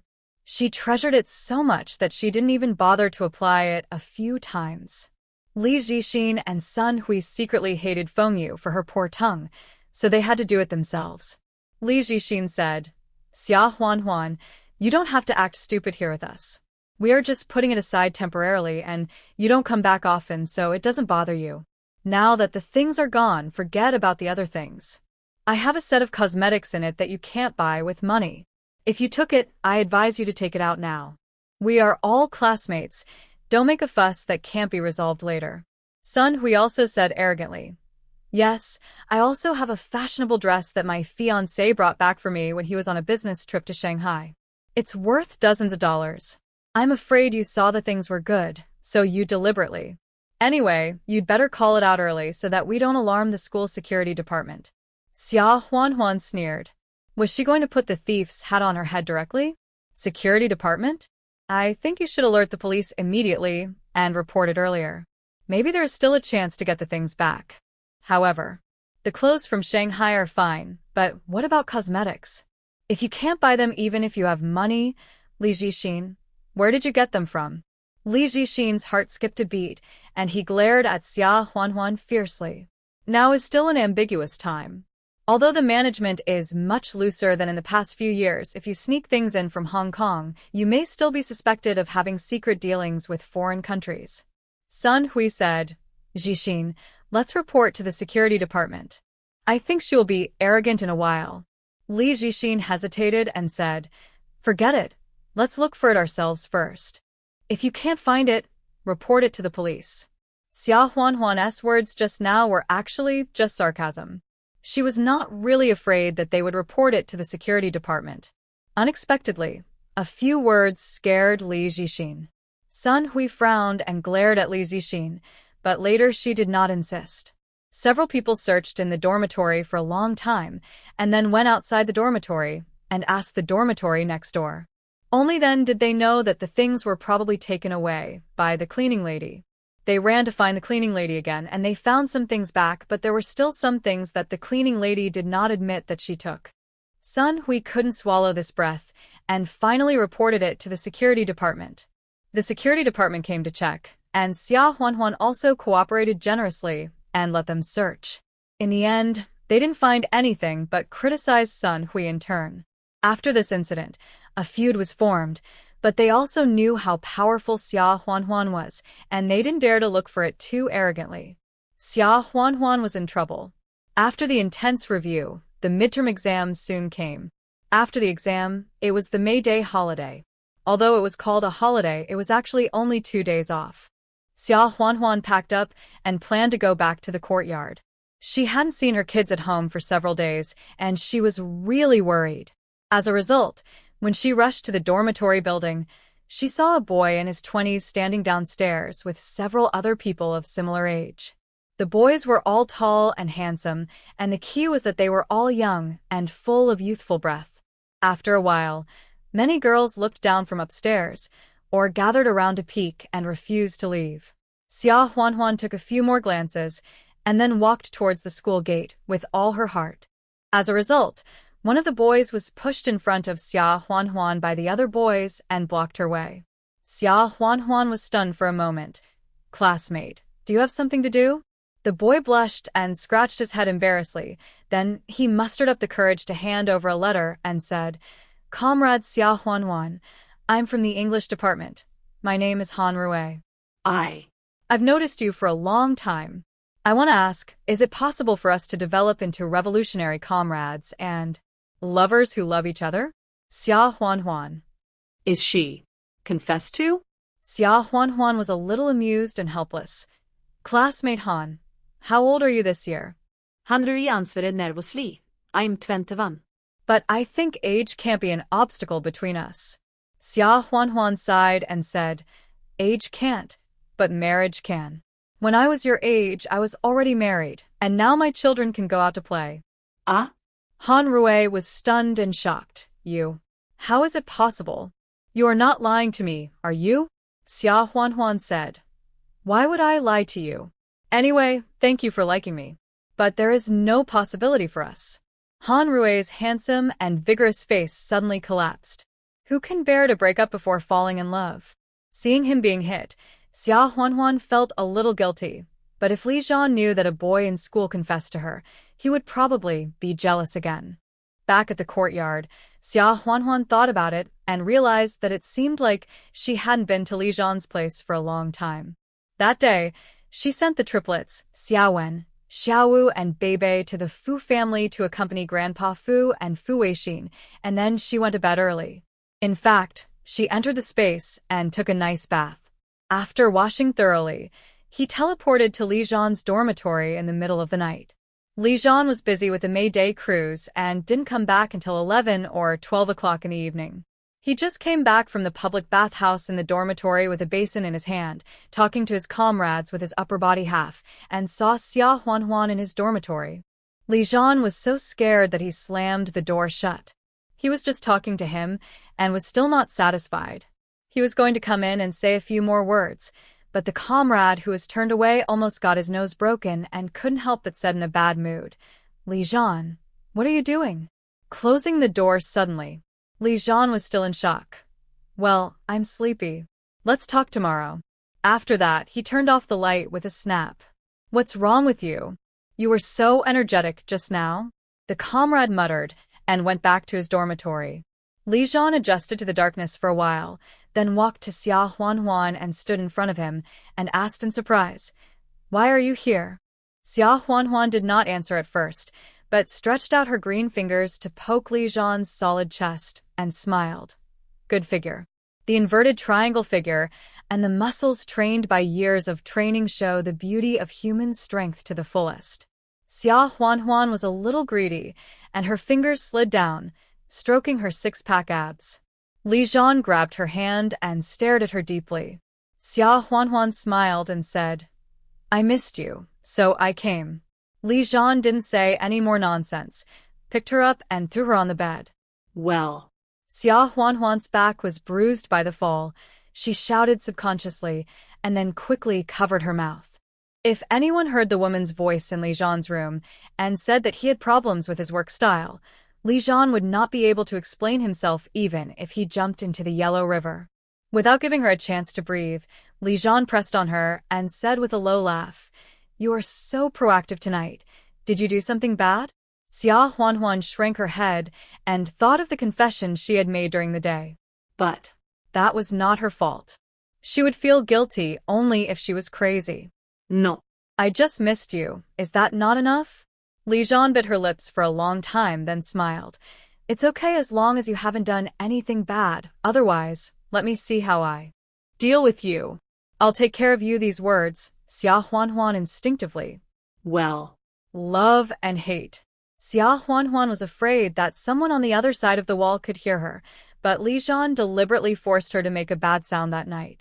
She wanted to cover her mouth with her hands, but both hands were still held by Li Zhan's single hand and imprisoned behind her back.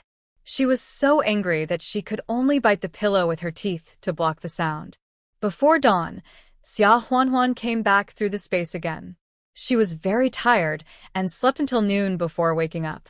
Lin Yuru and Xia Shuangshan didn't know what was going on, so they thought she was too tired from reviewing for the exam and didn't call her. Soon, the results of the midterm exam came out. The results of the midterm exam are the same as the college entrance examination results, and they are announced in the bulletin board of each department, but only the top 50 are announced.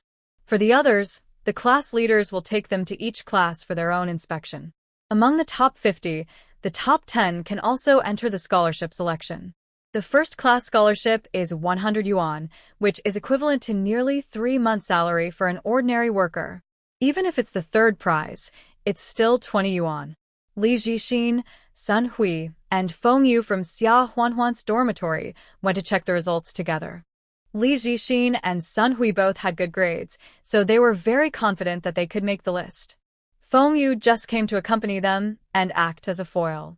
Jixin, Sun Hui, I think you two will definitely be in the top 10. You may even be the first or second. Even if not, you will definitely be the first or second in our class. Xia Huanhuan and Chen Lu also came to check.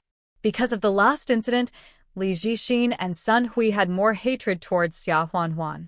Especially Sun Hui. She applied to the security department, but she didn't find anything. Instead, she was scolded by the security department, and she was even more angry with Xia Huanhuan. Seeing Xia Huanhuan also came to check the results, he couldn't help but sneer.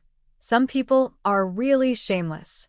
With that grade, they still dream of entering the top 50 in the department? I think, even if they come to check, it's useless, and they're just asking for trouble.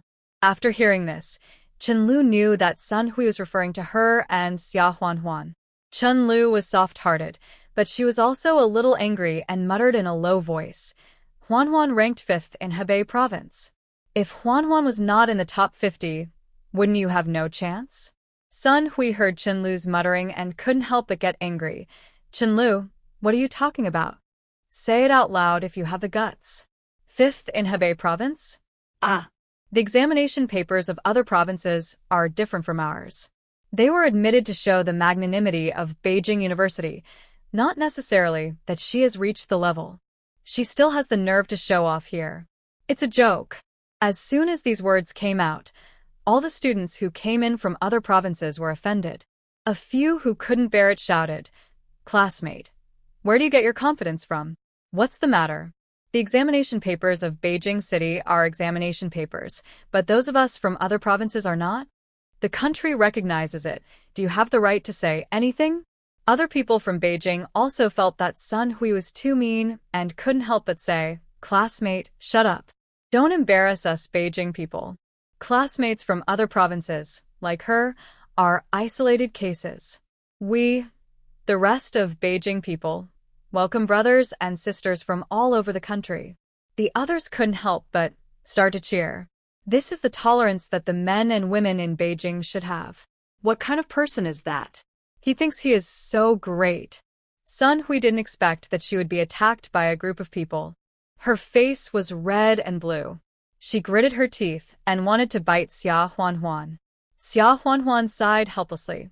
She didn't say a word, but this also attracted hatred. Li Jixin also felt ashamed. Whether he looked down on her or not was another matter, but he had to save face and not make himself look like a piece of. If he had known, he shouldn't have gone with Sun Hui. Now she is embarrassed too. It's so unlucky. Li Jixin ignored Sun Hui and gave Xia Huanhuan a cold look. He went to check the results first. Xia Huanhuan pulled Chen Lu and said lightly, "Why do you care about her? Let's go and see our own results." Sun Hui was humiliated in public and wanted to make up for it with Xia Huanhuan. She called Xia Huanhuan on impulse. "Xia Huanhuan, aren't you 5th in Hebei province? Well, let's compare and see who ranks higher." Xia Huanhuan looked at her like a fool. "Why should I compete with you to see who ranks higher? Will there be candy for me?" Sun Hui thought she was guilty and became even more arrogant. "Humph. I don't think you dare." Xia Huanhuan ignored her and pulled Chen Lu away. The onlookers, however, started to make a fuss. "Oh no! You are so arrogant. I want to see how good her grades are and what her ranking is. If she doesn't make the list, I will lose face. The one named Xia Huanhuan is the 5th in Hebei province. I am also curious about her ranking. Let's go. Let us go and see. Is this Xia Huanhuan? She is so beautiful." The reputation of the Department of Economics is well-deserved. More than the department flower, I heard that some people pushed her to be the school flower. Alas, whether you are the department flower or the school flower, you have no chance. I heard that she is already married and has children. No way? Is it true? Of course it's true. A few days ago, a student from a foreign language college went to a girl's dormitory to confess his love, but was rejected immediately. The girl herself said that she already had a husband and children. What kind of man is so lucky? I don't know. I heard that he's a rough guy from the countryside. Oh. What a waste of talent. A beautiful flower is stuck in cow dung.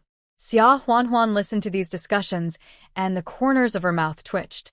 I wonder what Li Zhan's expression would be if he knew that he was compared to cow dung. Fortunately, there were serious and rigorous students among the onlookers who brought the topic back. Hey, what's wrong with you? There are so many female classmates here, and you're talking about them? Doesn't this ruin their reputation? Are you frivolous or not? The point is the ranking. Whoever gets the first place in the department is the one we should learn from. The boys all lowered their heads in embarrassment and dared not say anything more. Sun Hui felt even more annoyed when she heard those words praising Xia Huanhuan as the most beautiful girl in the department and the most beautiful girl in the school. She was also quite pretty, and she thought that no female classmates could steal her limelight. However, compared with the bright-looking Xia Huanhuan, she became an ugly duckling. How could she not be angry? A group of people came to the bulletin board, and everyone leaned forward anxiously to see who was ranked first. They thought it would take a while to find the one, but the next second someone shouted, "Xia Huanhuan, the second one is here. Second in the department." Xia Huanhuan couldn't help but frowning when she saw that she was ranked second. I didn't perform well. I should have made a few more mistakes. She came to college mainly for the diploma and the improvement of welfare and status that came with it. She didn't want to make a splash, so she wanted to keep a low profile. She had to be fifth in the Hebei provincial examination. If she had done too badly, she would have to stay in Hebei province and couldn't come to Peking University. Chen Lu excitedly grabbed Xia Huanhuan's arm and said in surprise, "Huanhuan, you are amazing. Second in the department." Sun Hui was still looking for her own name. She guessed that she was probably in the 20s or 30s, so she didn't even look at the top. Now that she heard it, she didn't bother to look for it anymore, and hurriedly looked up to see the first and second on the list. At first glance, was Aunt Xia Huanhuan's name ranked second? Sun Hui's face was indescribably ugly. Sure enough, she is worthy of being the fifth in Hebei province. This is a sensation. Ha! Now no one dares to say that the fifth place from other provinces is exaggerated, right? By the way, how many places did the girl who just insisted on competing with others get? Sun Hui, everyone look for her together. Soon someone shouted, "Here it is. Número 40. I thought he was so awesome, but the number 40 is competing with the number 2? TSK. Sun Hui's face turned pale. She was so embarrassed today. And all this is thanks to Xia Huanhuan. Li Zhixin came earlier and had already checked her ranking. She was ranked 7th, which was enough for a third-class scholarship. However, she didn't really care about the 20 yuan. The key is Xia Huanhuan. If Xia Huanhuan hadn't ranked second, she would have been ranked 10th in the department, but first in the class. Now all the limelight has been stolen by Xia Huanhuan. Li Zhixin frowned and glanced at Xia Huanhuan. This Xia Huanhuan was really an eyesore. How could a village woman from the countryside do so well in the exam? How could she do so well? She left without waiting for Sun Hui, who had become the target of public criticism. Fengyu looked at Sun Hui, then at Li Zhixin, hesitated for a moment, and left Sun Hui and followed Li Zhixin. Sun Hui had obviously become the laughingstock of the whole department, and she would have to keep her distance from her in the future. Chen Lu was also on the list, ranked 28th. There were about 100 people in the department, and her results were not bad. Chen Lu was so happy that she almost jumped up and said with a smile, "Huanhuan, let us go to the state-owned restaurant for a meal. Let's celebrate."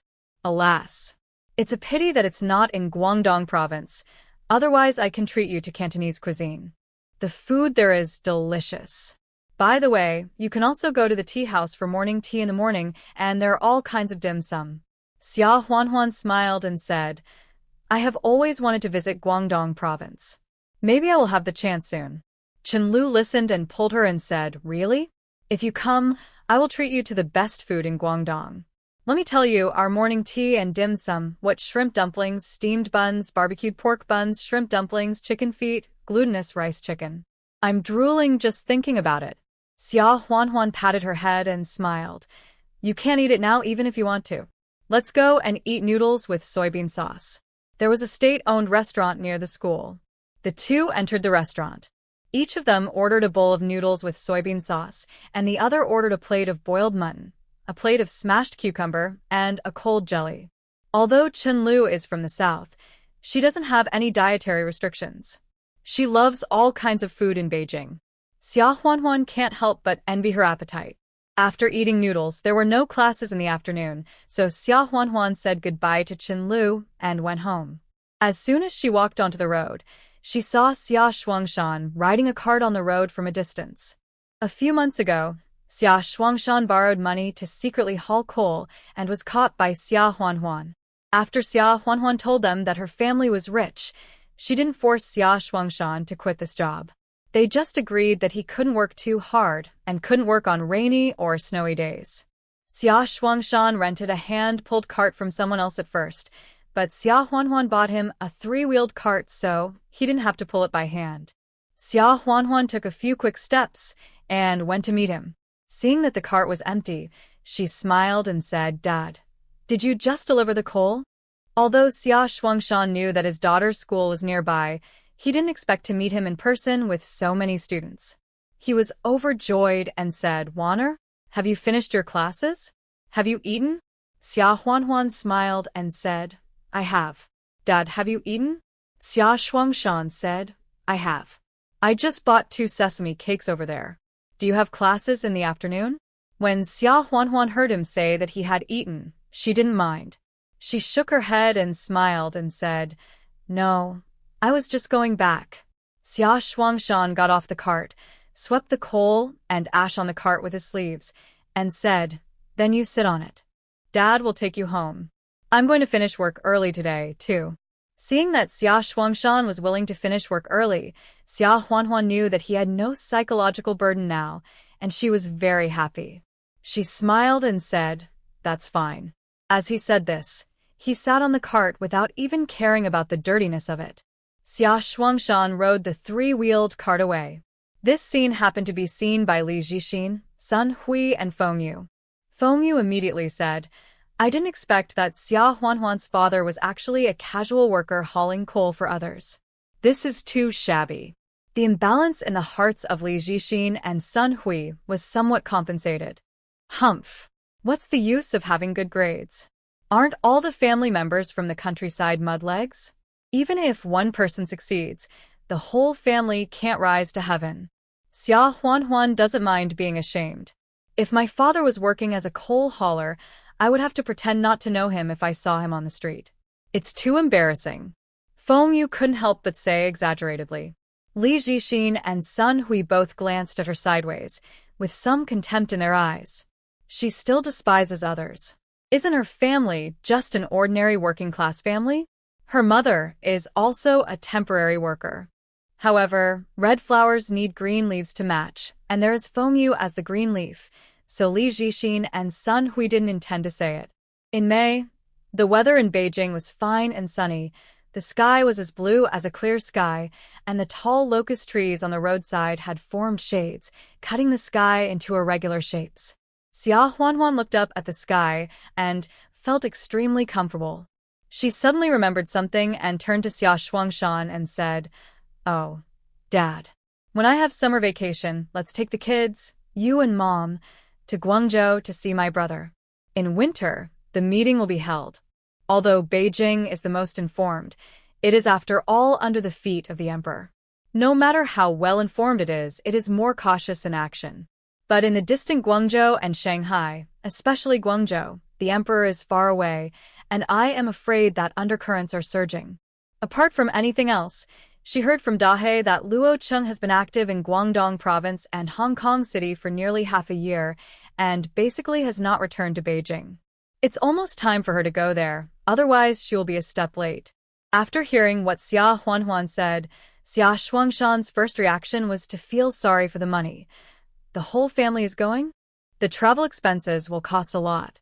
Xia Huanhuan interrupted him and said, Dad, didn't I say that our family is not short of money? In order to save some travel expenses, you don't even want to see my brother? Of course, Xia Shuangshan wanted to see him. Yan Haotian was busy with work and didn't come back during the Chinese New Year this year. This means that they haven't seen each other for more than 2 years. Letters and remittance slips come regularly. Why don't you want to see him?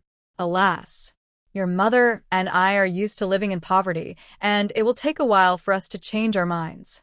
We are reluctant to spend money even if we have it. Warner, Dad will listen to you. Let's go to Guangzhou to see your brother during the summer vacation. Xia Huanhuan smiled and said, That's fine. I'll send a telegram to Li Zhan later to ask him if he can come back in the summer, and we'll go together. Xia Shuangshan rode his cart slowly through the streets of Beijing in spring and headed for the courtyard.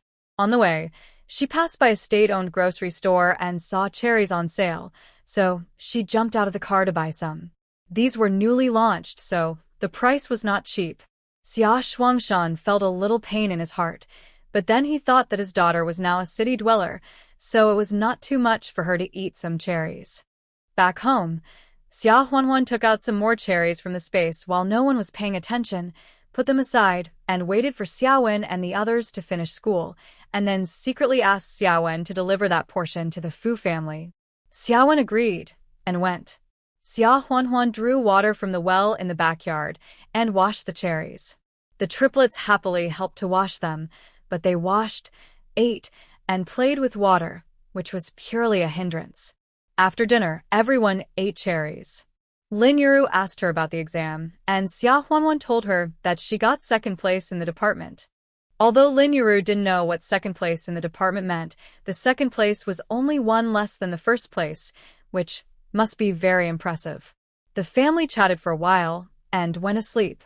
The next day, Xia Huanhuan went to the telegraph station and sent a telegram to Li Zhan, telling him that she wanted to go to Guangshi in July. She estimated that Li Zhan would go to the military academy in September, and the official order for the transfer should be issued around July or August. However, before going to Guangshi, she had a chance to go to Shanghai and the nearby provinces of Jiangsu and Zhejiang for research. This was a field research project of the economics department. Xia Huanhuan ranked second in the department in the midterm exam. Although they were still freshmen in the school, they were also the only class of students. Professor Wang, who was in charge of this project, took the top 3 students in the department. The research lasted for a week, and in addition to going to the city, they also went to the countryside.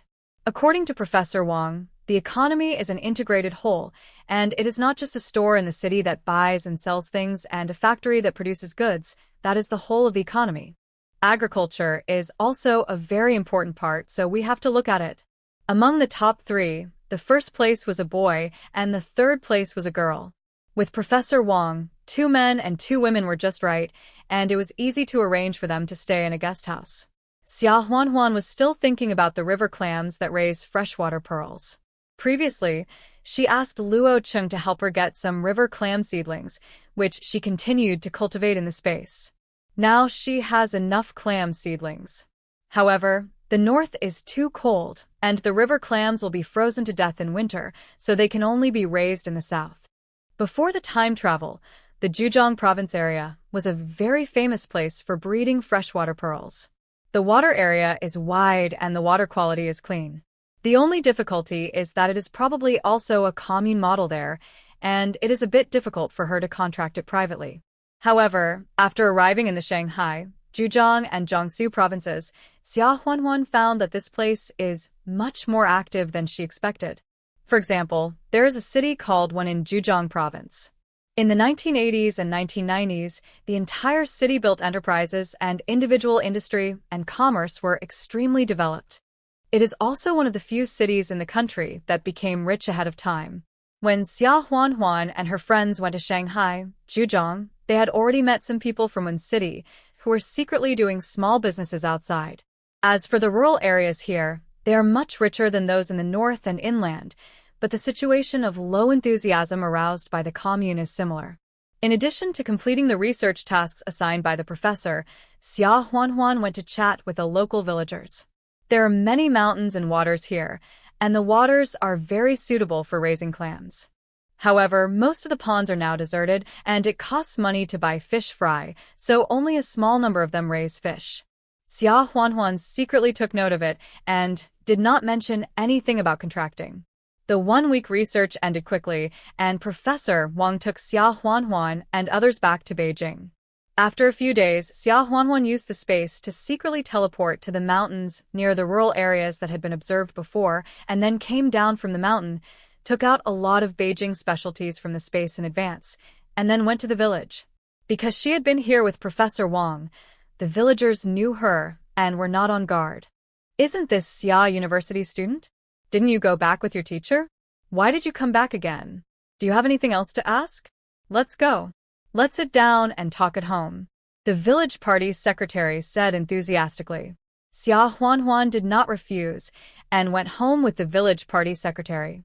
Xia Huanhuan took out the specialties of Beijing City and gave them to the village party secretary, including sesame candy, donkey yellow, 5-flavor beans, and so on, and asked the village party secretary to take a look and distribute them to the villagers. The village party secretary's surname is Yang, and this village is called Yangjia Village. Secretary Yang took it with some embarrassment and said, "Look at you. You are so polite. Just come. What else do you want to bring?" Xia Huanhuan smiled and said, "It's not a valuable thing. Secretary Yang, please don't mind.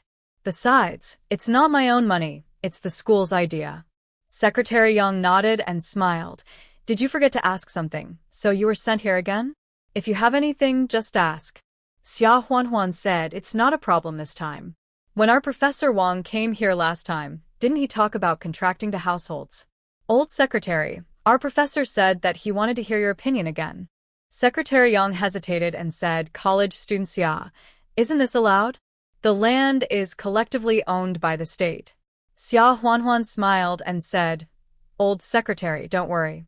We have visited many towns and villages this time. For example, in Anhui province, some towns and villages think this plan is very good. I came here to ask, our words will never be leaked." After hearing this, Secretary Yang said, "Ah, if you say so, I will tell you something from my heart, college student Xia. If we can really contract production to each household, the grain harvest will definitely increase. Everyone works on their own, works more or less, and leaves the collective's work, and the rest is their own. Then they will definitely be happy." After hearing this, Xia Huanhuan lowered her voice and said, "Secretary Yang, if you think so, I dare to say what I am going to say next. It is the river pond in Yangjia Village. I see that it seems that no fish are raised now. It is a pity to leave it uncultivated. I want to see if I can rent it. For 1 mu of river pond, we will pay the village 20 yuan in rent per year. The village collective should have 10 mu of river pond, right? That is 200 yuan a year. What do you think?" Secretary Yang widened his eyes in shock. The village did not have much money to buy fish fry in the river pond. If they bought it, sometimes they were secretly fished away before they grew up. Therefore, the village simply stopped buying and raising fish later. Now, can the abandoned river pond bring in 200 yuan a year? Xia. Xia, college student, are you kidding? That river pond is just a pool of water. Can it bring in 200 yuan a year? Xia Huanhuan said, "This is not funded by me personally. It is a project of our department. Professor Wang has assigned the task to me. If you agree, Secretary Yang, the money will be paid by the school." Xia Huanhuan said while silently apologizing in her heart. If she talks about contracting or something in her personal capacity now, people will definitely not agree easily. But if she brings it up in the capacity of Peking University, the other party should still consider it. When she makes money later, she can show her personal capacity, and the other party should be willing to continue the cooperation. After hearing that it was a project of Peking University, Secretary Yang no longer doubted it. So that's how it is? But college student Xia, why does your school rent the river pond? Are you going to raise fish? Xia Huanhuan smiled and said, almost. It's used to raise shellfish. However, the 10 acres of river pond is far away from our school students, so we may need the help of the village. When the time comes, we will pay the village separately for the wages. Secretary Yang, please discuss it with the village first. If everyone agrees, I will bring the deposit over in 2 days. Our school has also prepared the shellfish seedlings, and I will transport them over as well, so we can plant the seedlings directly. Secretary Yang did not dare to make such a big decision on his own, so he nodded in agreement and said, okay, let's discuss it first. Xia Huanhuan said goodbye and left. 2 days later, when she came again, as soon as she arrived at the village entrance, she saw Secretary Yang with his hands behind his back, looking at the path outside the village. Seeing Xia Huanhuan, Party Secretary Yang was overjoyed. Xia, you are finally here. After you left, I immediately held a meeting. The villagers all agreed. I sent people to chase you, but they couldn't catch up. I have been hanging around the village for 2 days. Xia Huanhuan laughed and said, Party Secretary Yang, you are too impatient. Then, she and Party Secretary Yang went to the village brigade as house. Xia Huanhuan wrote a document to borrow the river pond. Party Secretary Yang was illiterate, but there were literate village cadres. After checking that there was no problem, both parties signed and pressed their fingerprints. Xia Huanhuan rented it directly for 5 years. For better freshwater pearls, 5 years is just the maturity period. Of course, after 1 year, you can open the clams to get pearls one after another. She paid 100 yuan first and agreed to pay the remaining 100 yuan after 1 year. The next 4 years will also follow this model. After signing the document, Xia Huanhuan took out the river mussel seedlings from the space in advance. These mussel seedlings were already implanted with pearl nuclei. However, compared with the artificially cultivated pearls sold through live broadcasts, she implanted very small sand, etc., so that the resulting pearl layer would be much thicker, and it was actually not much different from wild pearls. Of course, in this way, the growth period would also be as long as several years. Then someone was found to transport it to the entrance of the village. In addition, there were ropes used to tie up the river mussels, and nets to hold the river mussel seedlings in the water, etc., so that the villagers rowed a small boat and put the river mussel seedlings into the river pond one by one. There were already fish and shrimp organic matter in the lotus pond, so there was no need to put bait specifically.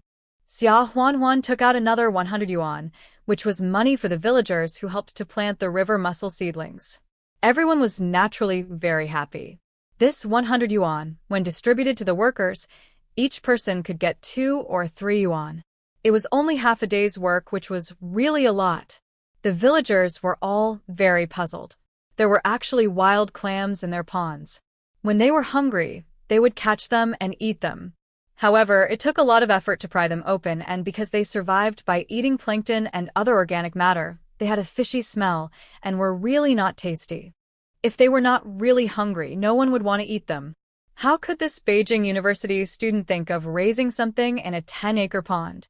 Secretary Yang asked with some surprise.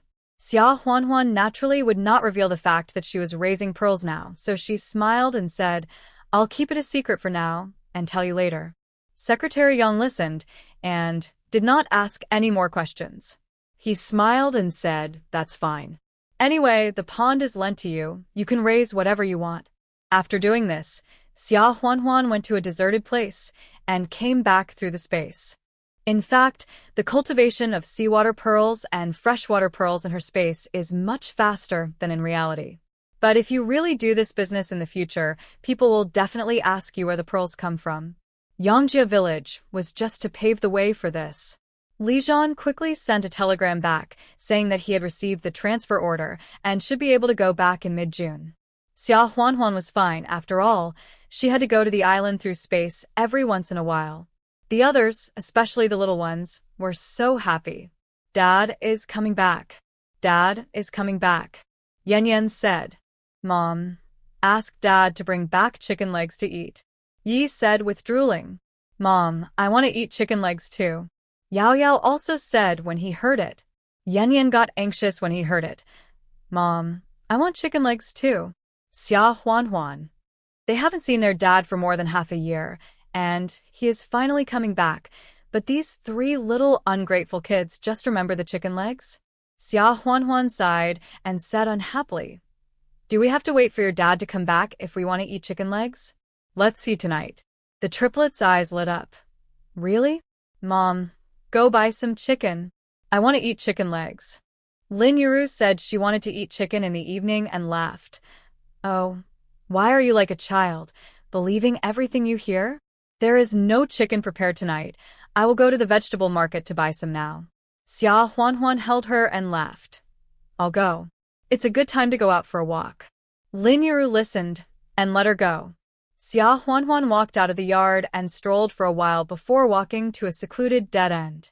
After confirming that there was no one around, she went into the space, got 2 chickens out, and then went back home. Lin Yuru saw that she was holding 2 chickens in her hands and laughed. "Why are you still carrying 2 chickens?" Xia Huanhuan said, "3 of them are clamoring to eat chicken legs. There is only 1 chicken leg for each chicken. They will fight soon. Besides, there are so many people at home, so there is no need to worry about leaving 2 chickens." As he said, he and Lin Yuru boiled some hot water and asked Xia Shuangshan to kill the chicken and drain the blood. Then he used hot water to scald the chicken feathers, plucked them, and packed them up. One of the 2 chickens was used to make chicken soup, and the other was used to make salt-baked chicken. There was also a fried egg with tomatoes, a steamed pork with rice flour, a cold cucumber salad, and a stir-fried vegetable dish. The 3 triplets each got a chicken leg, and the remaining one was for Beibei. Xiaowen and Xiao each got a chicken wing, and the remaining 2 were given to Xia Shuangshan and Lin Yuru. In June, the weather began to get hot, and the school began to prepare for the final exams. Xia Huanhuan usually paid attention to reviewing, but she was not panicked by cramming at the last minute. Li Zhixin, and Sun Hui were defeated in the last midterm exam, especially. Although she did not embarrass herself in public like Sun Hui did, she still felt unbalanced to be compared with a country girl. After all, her parents and her husband's family are all cadres in well-known institutions in Beijing, and her husband is in the logistics department of the military region, which is at the level of battalion commander. Xia Huanhuan's existence is like a slap in her face. Therefore, Li Zhixin has been secretly competing with her during this period, reviewing in the library every day and not idle even on holidays. Even the class and the dormitory can feel how hard Li Zhixin works. However, Wang Wenmei once thoughtlessly praised Li Zhixin. "Zhixin, you have been working so hard recently." After being glared at fiercely by Li Zhixin, no one dared to say anything more. After all, everyone is vain and wants to appear to win easily. She worked so hard. Even if she won, Xia Huanhuan, people would say it was the result of her desperate study.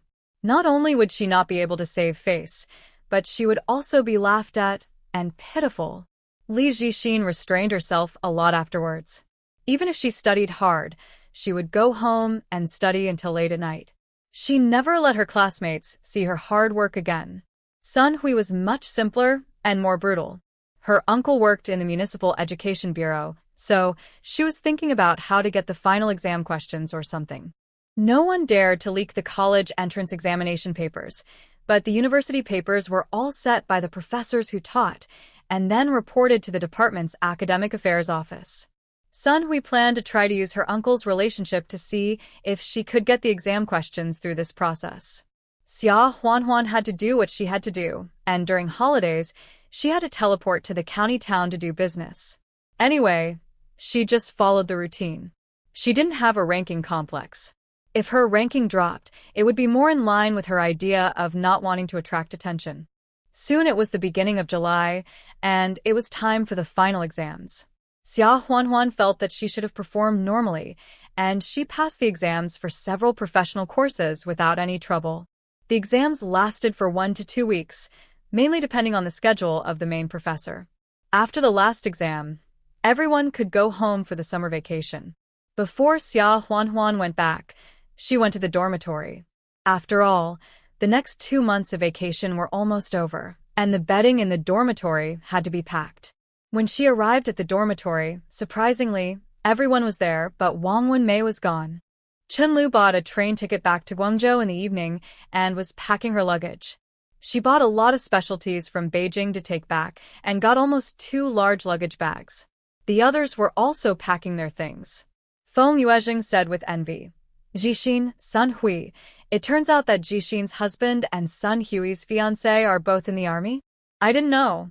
Li Jixin smiled reservedly, but it is obvious that she is very proud of this matter. Sun Hui, however, was as unforgiving as ever. Look at what you have accomplished. We didn't say it because we were afraid that if we did, you would think we were showing off.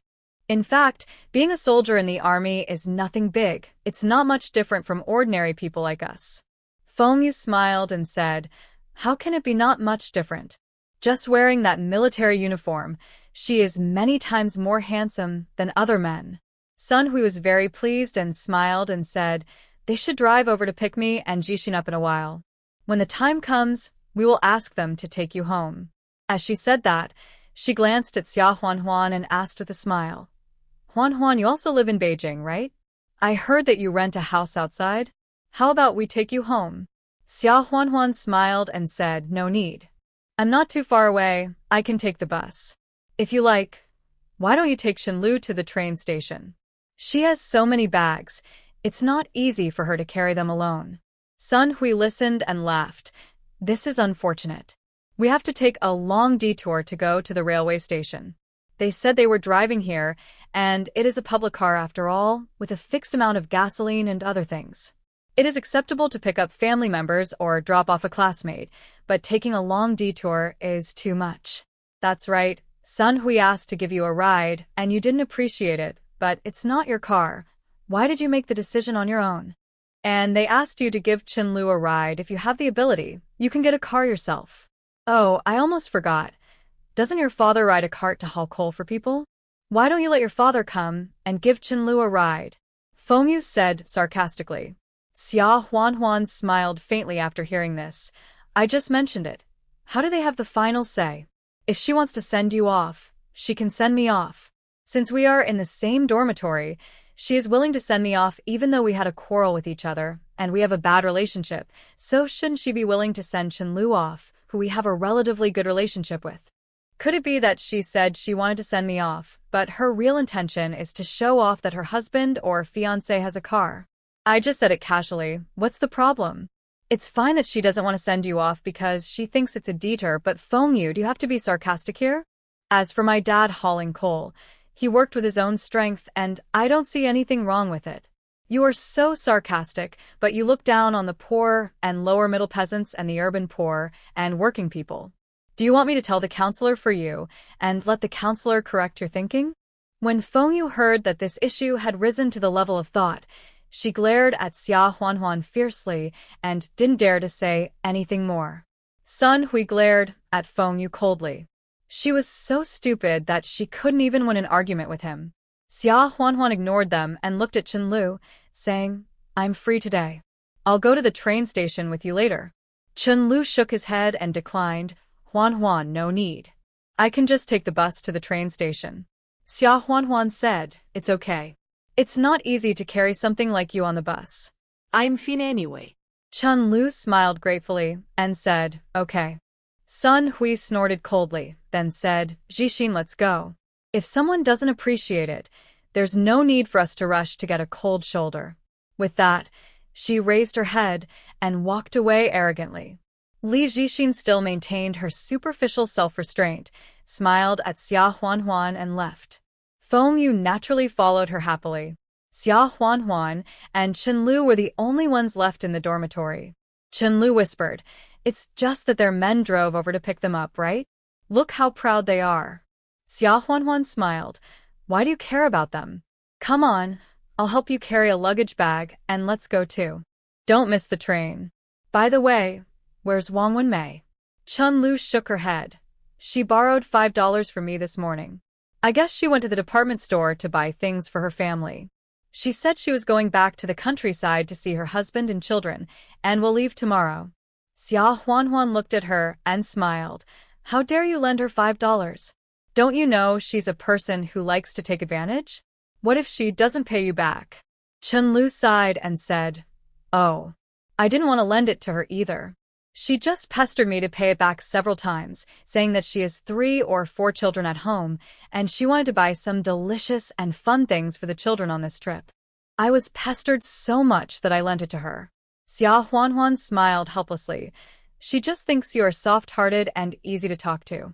Ask her to borrow from the other 3 and see if she will ask for it. Chen Lu said, anyway, she promised to pay me back when the subsidy is issued next semester. Xia Huanhuan thought about it. Wang Wenmei's family was not well off. Most of her subsidy at school had to be sent back home to her husband and children. The remaining small half was her living expenses, which was quite pitiful. But her nature of taking advantage was really annoying. Otherwise, everyone would not dislike her so much. Xia Huanhuan estimated that Chen Lu's 5 yuan would probably not be returned. As they talked, they took their luggage to the school gate. Sure enough, there was a jeep parked at the school gate. All the students entering and leaving the school gate could not help but slow down to take a few glances. Li Zhixin, Sun Hui, and Feng Yu were walking not far ahead. Seeing the jeep, Sun Hui immediately smiled and said, "Look, isn't it here? Zhixin, let's hurry up." Li Zhixin's husband and Sun Hui's fiancé were in the same battalion, so they knew each other. Although Li Zhixin looked down on Sun Hui's loud and arrogant personality, the two of them had to be good friends to the outside world. Li Zhixin smiled and said, "Why are you in a hurry? It's okay to let them wait a little longer." Sun Hui heard that if they waited a little longer, they would have more glory, which was not bad. She was too anxious, so she slowed down her pace. When she turned around, she saw Xia Huanhuan and Chen Lu not far away. Sun Hui couldn't help but smile proudly and said, "Huanhuan, you really don't want us to send you? Look, the car is waiting at the school gate." Xia Huanhuan smiled well and said, "No need. You can go by yourself." Just as she was talking, a big boy came from behind, swiped, and took the luggage bag in Xia Huanhuan's hand, frowning and saying, "It's so heavy? What's in it?" Xia Huanhuan was stunned for a moment, turned her head, and looked bewildered. "This. I don't know him. Classmate. You are." The boy was very hurt when he heard her ask this, and his handsome and young face fell in frustration. "I'm the one from the foreign languages department. I used to go to your dormitory building before." Xia Huanhuan remembered the boy who ran downstairs of her dormitory and confessed to her. Oh. It's you. It's you. What a coincidence. We can take the luggage ourselves, you don't have to bother." The boy saw that she recognized him, and he was expectant, waiting for her to say his name, but he was disappointed again. He sighed softly and asked, "You don't even remember my name?" Xia Huanhuan chuckled twice with a guilty conscience. "No. I remember, how could I forget it?" Hee. She just refused to say the other person's name. She had so many things to do. How could she remember the name of someone she was basically unlikely to socialize with? The boy sighed and said, "Han Rui. My name is Han Rui." Xia Huanhuan nodded and smiled. "Yes. It's Han Rui. Hello. Give me the luggage, and go to your own thing." Han Rui dodged for a moment and said, "I finished my final exams, and I'm not busy right now. Are you going to the train station? I'll go with you and help you with your luggage." Xia Huanhuan was just thinking about how to refuse when the 3 of them arrived at the school gate. Sun Hui ran to the car with her head held high and knocked on the window, smiling coquettishly. "Why are you here just now?" The window rolled down slowly, and Sun Hui stopped talking halfway through her words. Then, she blushed and said, "I'm sorry, comrade, I recognized the wrong person." Sun Hui's face turned red not because she recognized the wrong person and felt ashamed, but because the driver in the car was too handsome. He was several times more handsome than her fiancé. Not only was he handsome, but he was also very masculine, with muscles that made people blush. Before she could finish her exclamation, the person sitting in the passenger seat also slightly turned and looked out the window. Sun Hui's face turned even redder. This guy is even more handsome than the driver. He has thick eyebrows, big eyes, a high nose bridge, and a face shaped like the Western marble sculpture seen in art class. Anyway. Good looking. I don't know what kind of woman is lucky enough to marry such a man. Both of them were wearing military uniforms, dashing and stiff. Sun Hui, who has always been quick-witted, was a little hesitant at this moment. Li Jixin also thought that this car was here to pick them up, so she leaned over to take a look. She was also shocked by the handsomeness of the man in the car, and her heart was pounding like a deer. The driver smiled at her and said, "It's okay. By the way, classmate, let me ask you." Before he finished speaking, the man on the passenger seat pointed with his finger and said, "Isn't that it?" The driver took a closer look and couldn't help laughing. It really is. But why did she come out with a boy, talking and laughing? The key is that the boy is not bad-looking. The driver felt a little gloating. It seems that there will be a good show to watch. Apart from anything else, the car was fine just now, but now it is inexplicably filled with a strong smell of jealousy. The man on the passenger seat said lightly, "Why are you grinning? Get off. Don't you see you are carrying so much luggage?" Okay. "You are the boss, I'll listen to you." The driver held back his laughter, opened the door, and got out. The person in the passenger seat also got out and walked towards Xia Huanhuan. Xia Huanhuan was concentrating on how to refuse Han Rui's. Just as she was about to speak, she suddenly felt two tall figures blocking their way. Then, the luggage bags in Chen Lu and Han Rui's hands were taken away. Chen Lu and Han Rui were stunned for a moment and looked up at the two strangers in surprise. "What are you doing?" "In broad daylight, at the gate of Peking University. How dare you rob things?" Han Rui frowned and scolded unhappily. Xia Huanhuan stared at the two of them with wide eyes and shouted in surprise, "Li." Li. Xia Huanhuan looked at Li Zhan, who suddenly appeared in front of her in surprise, and smiled. "Where are you from? Why didn't you send a telegram in advance when you came back?" She knew that Li Zhan should be back in July, but she didn't know the specific time. Li Zhan smiled and said, "I just got off the train." He came straight over. "Huanhuan, won't you introduce your classmates to me?" Who are these two? He said, looking at Chen Lu and Han Rui, and his gaze towards Han Rui was obviously much longer. Xia Huanhuan felt a little guilty. But classmate Han Rui wanted to make trouble and asked in a very familiar voice, "Huanhuan, do you know this person?" "Hello, my name is Han Rui. I'm Xia Huanhuan's Ah. classmate." Li Zhan cast a cold look at Han Rui. "Xia Huanhuan. This bad kid." Xia Huanhuan smiled and said, "This is Chen Lu. We live in the same dormitory." This. He just introduced himself. His name is Han Rui. Li Zhan said "Oh," and asked Han Rui calmly, "Classmate Han and Huanhuan are classmates?" Han Rui said, "No, I'm in the English department." Xia Huanhuan. She was impressed by Li Zhan's investigative ability. He was so cunning. In order to prevent Han Rui from saying anything else, she quickly said, "Chen Lu, let me introduce you. This is my man, Li Zhan." Chen Lu was looking at Li Zhan. Her heart was pounding. When she heard Xia Huanhuan introduce him as her man, she was stunned for a moment. Then her eyes widened. "Huanhuan, this is your husband?" Han Rui also widened his eyes in shock. After Xia Huanhuan rejected his confession in seconds, Han Rui was not convinced. He had already inquired about it, and it seemed that Xia Huanhuan's husband was from the countryside. After all, he was also a top student of Beijing University. How could he not be better than a country boy? Although he didn't have any idea of interfering in other people's marriages, but he had been secretly thinking in his heart that if he had the chance to meet Xia Huanhuan's husband in the future, he would definitely beat him. Now, what's the point of comparing? In terms of appearance and physique, none of them can compare. And in terms of professional identity, he was a top student of Beijing University, but looking at the military uniform on this man, he should be a soldier. In this era, who doesn't envy those who can wear military uniforms? He still can't compare. Who said that he is a rough country boy? Li Jixin, Sun Hui, and Feng Yu, who had just recognized the wrong person, heard that the handsome man in the co-pilot seat was actually Xia Huanhuan's husband.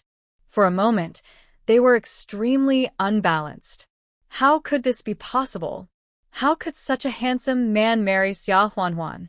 Although They had to admit that Xia Huanhuan was good-looking, but she was so beautiful that she looked like how could she be worthy of an upright and selfless soldier? Xia Huanhuan was not worthy at all. Well, It must be an arranged marriage by the family, and the man didn't want it in his heart. Chen Lu asked everyone's question. Huan, didn't you say that your man was a country boy? how come? He became a soldier? Xia Huanhuan smiled innocently and said, Who said that country boys can't be soldiers? He went out to serve in the army at the age of 16. After saying that, she didn't care about others and smiled at Li Zhan. You made a surprise attack and scared me. Bai Zihan, you too. You must have received his letter in advance, right? You didn't even tell me. Bai Zihan spread his hands innocently and said with a smile, He wants to give you a surprise, and if I tip you off, wouldn't that make me a traitor? Li Zhan glanced at him and said with a smile, Okay. Stop joking. By the way, why are you carrying so much luggage? Where are you going? Xia Huanhuan said with a smile, It's not my luggage, it's Chen Lu's. She's going to the train station, and I said I'd just take her there. Li Zhan listened, nodded, and said, Then get in the car quickly. I'll let Lao Bai take classmate Chen there. Li Zixin and Sun Hui on the side were blushing in the subway. They boasted for a long time, saying that their men would drive over to pick them up.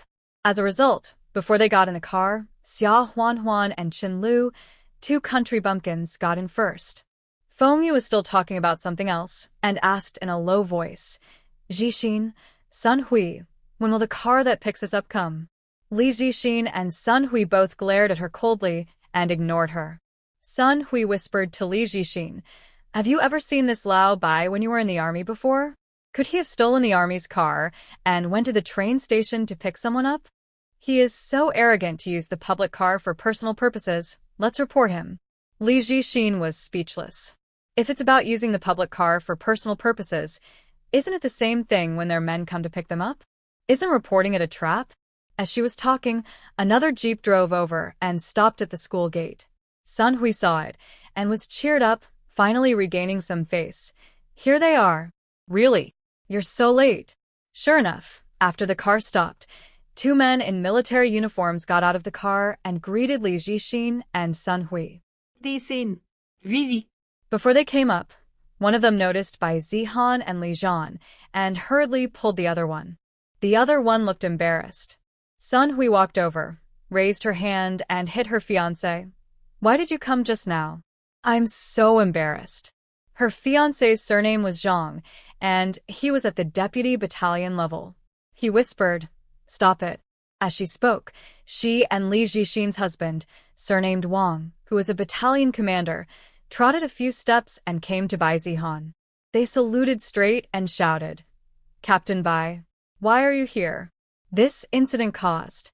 Li Zixin and Sun Hui were stunned for a moment, and then their faces turned pale. The driver in the car just now was actually their man's direct supervisor? Bai Zihan said, At ease. Now we are not on duty, nor in the army. No need to salute. Are you here to pick up your wife? Both of them were a little embarrassed, and Captain Wang began to reflect on himself. I'm sorry, Captain Bai. Women are ignorant, we will go back and reflect on ourselves. Bai Zihan smiled and said, Review is not necessary. Since we are here, just take our wife home. Otherwise they will be waiting for nothing. By the way, this is Captain Li. No, it should be Deputy Division Commander Li. Hey, don't salute again, didn't you say you are outside now? Division Commander Li has just returned to Beijing. He will meet everyone in the army in a few days. Everyone present stared at Li Zhan in a daze. He is so young, he looks like he is only about 30 years old, and he is already a Deputy Division Commander? Han Rui felt that he must have been kicked in the head by a donkey for thinking so highly of himself before. Not to mention that he is still young. Even in another 10 years, when he is 30 years old, he may not be able to achieve such achievements as others. Aren't the men of Li Zixin and Sun Hui an example? He is about the same age as Li Zhan or even older than Li Zhan, and now he is only at the level of battalion commander. Li Zixin and Sun Hui didn't know what to say. The men of Xia Huanhuan, whom they always looked down upon, turned out to be the superior of their men's superiors. This slap in the face. Li Jixin was very proud, and at this time he was in no mood to wait for a ride. He turned around and left in anger. Seeing this, Sun Hui quickly followed suit. Bai Zihan smiled and said, "Okay, my wife ran away in anger. I won't delay you anymore. You can chase her quickly." The two were about to salute, but then they remembered Bai Zihan's words, nodded awkwardly, and went to chase after the person. Xia Huan and Chen Lu got on the car and asked Bai Zihan to take them to the train station. Chen Lu had a lot to say, such as gossip about how Sun Hui's jaw almost dropped to the ground and how dark Li Jixin's face was at the time, but Li Zhan and Bai Zihan were there, so she had to bear it. When they arrived at the train station, Chen Lu dragged her bags into the station. Her train would not be checked for some time, so Xia Huan did not accompany her. Chen Lu hugged Xia Huan and said, "Huan, didn't you say you were going to come to Guangzhou during the summer vacation? You know my home address. You must come to my house." Xia Huan smiled and said, "Don't worry. If I go there, I will definitely visit you." The two said goodbye, and Chen Lu reluctantly went into the station. Xia Huan, Li Zhan, and Bai Zihan then went back home. Bai Zihan still drove them to the entrance of the alley where the courtyard was located, and then went back. After Bai Zihan left, the two stood at the door, and Li Zhan glanced at her and said with a smile, "Classmate of the English department, huh?" Xia Huan. She knew that this man didn't say a word the whole time, and it turned out that he was waiting for her here. I know him occasionally. I'm not familiar with him." Xia Huan evaded. Li Zhan suddenly leaned over and bit her earlobe as if to punish her, and his low and magnetic voice seemed to scrape against her eardrum. "Really not familiar with him? Let me have a good look at him tonight." Xia Huan was startled and quickly covered her ears. Although this alley is secluded, it is not without people. This rascal is just like this in broad daylight. If someone sees you like this, you will be reported for hooliganism. Li Zhan raised his eyebrows and said with a smile, "You are being a hooligan? Can I touch my wife?" As he said that, he couldn't help leaning over and trying to bite her lips again. As a result, before he succeeded, the door creaked open. The two of them quickly separated awkwardly, stroking each other's noses and pretending to be normal. Lin Yiru poked her head out, looked at Li Zhan, and smiled in surprise. "Li Zhan? I said there was a voice outside the door." It turned out that Li Zhan is back. "What are you two doing at the door instead of going home?" Xia Huan's cheeks were red, and she glared at Li Zhan unhappily. Li Zhan was thick-skinned and didn't blush, so he grinned and said, "Mom, I'm back. I was just about to go in." The triplets poked their heads out from the door one by one. The three little heads were exactly the same, very neat. When they saw Li Zhan, they all rushed out, hugged Li Zhan's thighs, looked up and shouted, "Dad! Dad!" You are back." Yao Yao was a little slow, and instead of hugging their legs, he hugged Yan and Ye, which was like hugging his father's thighs. Li Zhan was a little worried when he saw these three identical little heads. It was difficult to recognize them all at once after not seeing them for more than half a year. However, fortunately, after living on the island for 2 years, he got used to the little movements of the three kids, and after a few tries, he recognized them. He picked up Yao Yao and couldn't help laughing. "You've become a lot heavier after not seeing you for more than half a year. I can hardly hold you anymore," Yao Yao said proudly. "Dad, I'm almost 6 years old.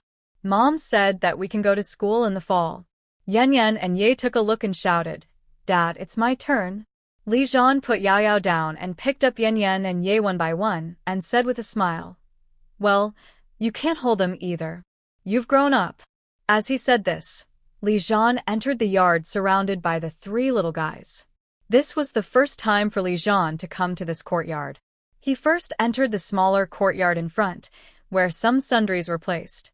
After entering the second gate, he saw the large courtyard where Xia Huan and her family usually lived. There were 2 lush crabapple trees in the yard, and the grape trellis cast a shade. There were tables and rattan chairs underneath, so people could enjoy the cool air in the yard. Bunches of grapes are growing on the grape racks. They are not ripe yet, but one can predict at a glance that the harvest in August and September will be very good. The lotus in the large water tank in the corner is also blooming vigorously. There is a small door at the end of the corridor leading to the back, and it is obvious that there is another courtyard at the back. Li Jian couldn't help but be stunned. How could such a large courtyard with 3 entrances be rented for 50 yuan a month? Could it be that the Fu family subsidized it? His wife was afraid of hurting his self-esteem, so she deliberately said less. However, Li Jian did not mention this matter. The weather in July was already very hot. At noon, Xia Shuangshan came back from school with Xiaowen, Xiaowu, and Beibei. When he saw Li Jian, he was also surprised. Li Jian looked at the 3-wheeled cart suspiciously and asked, "What is this?"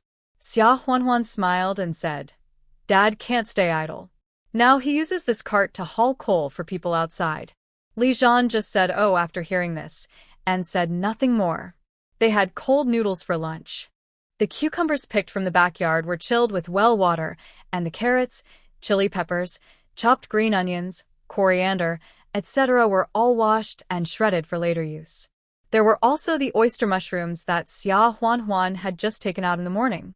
After blanching them with boiling water, they were torn into small strips. Xia Huanhuan and Lin Yuru began to knead the dough, then cut it into thin noodles, boiled water, and started to cook the noodles.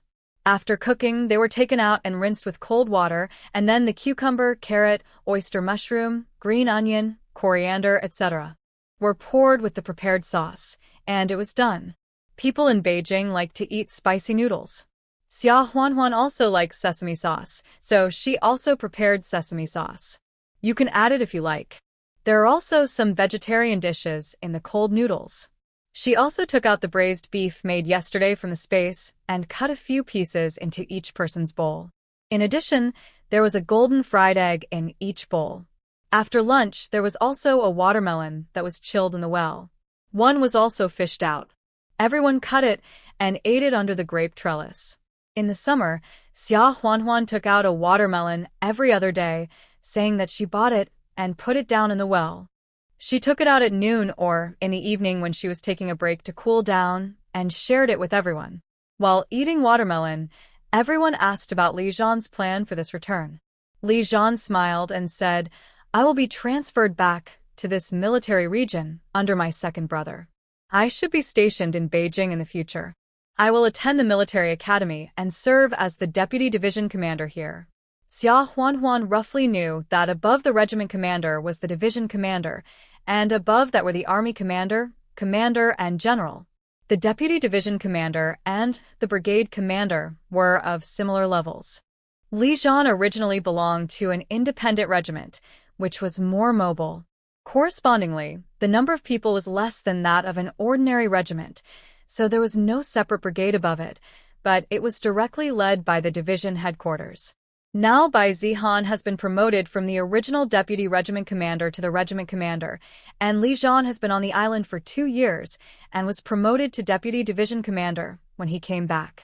Xia Huanhuan went through it in her mind and suddenly asked, "What about my second brother? Will he be promoted this time?" Li Jian said, "It's not certain yet. However, I heard that he may move up next year." Xia Huanhuan listened and nodded and didn't ask any more questions.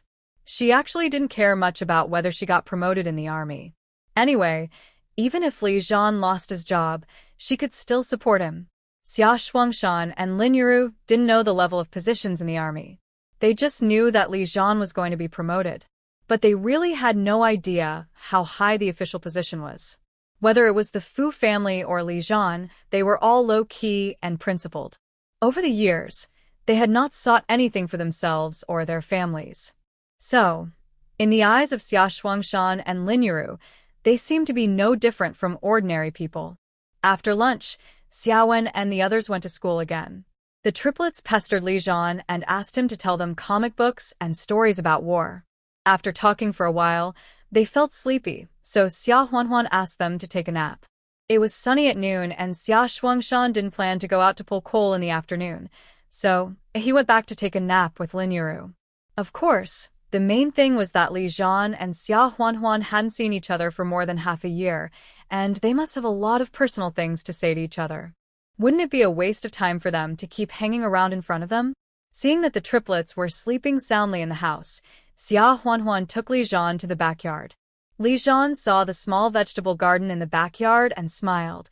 This small vegetable garden is lush. There was no bedding in the back house, so Xia Huanhuan went straight into the space, took out a set, and threw herself on the bed. Li Zhan was surprised no matter how many times he saw Xia Huanhuan disappear out of thin air. Sometimes he couldn't help but worry that she would never come out after entering. This time, it took a long time to enter. Li Zhan waited for about 10 minutes and couldn't help but worry. It was a pity that although he had entered that space twice, he could only stay for a short time each time and was ejected. Now he wanted to go in to find his wife, but there was no way. Fortunately, after waiting for about 5 minutes, Xia Huanhuan came out again. She was wearing a gauze skirt, which was looming, and her hair was wet. Li Zhan knew at a glance that she must have taken a bath in there.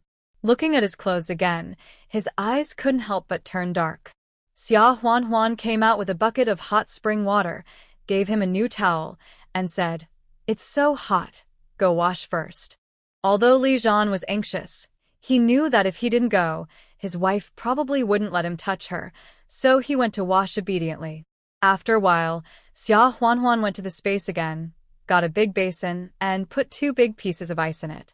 After a while, the temperature in the room dropped a lot. Li Zhan came in, didn't waste any words, just picked her up and threw her on the bed. After doing it once and relieving the anger in their hearts, the two of them slowed down and talked casually. While talking, Li Zhan suddenly sat up, put on a shirt, and got out of bed. Xia Huanhuan was stunned for a moment. It was just once and it was over? When did Li Zhan change his personality? Facts have proved that she thought too much. Li Zhan took out a stack of big unity from his clothes thrown on the ground and handed it to her. Xia Huanhuan looked at the money he handed over suspiciously and asked, "Where did you get so much money?" Li Zhan's monthly allowance was more than 70 yuan, and most of it should have been sent home. She asked him to keep 20 yuan a month, but he only kept 5 yuan. He also said that they ate in the cafeteria on the island and wore uniforms. They basically didn't need casual clothes, and there was no place to buy things, so he refused to keep more. It can't be that he didn't even use the 5 yuan for pocket money, so he saved it, right? While giving her the money, Li Zhan jumped onto the bed again, turned over and pressed on her, and said with a smile, "It's a one-time reward from the army, 100 yuan.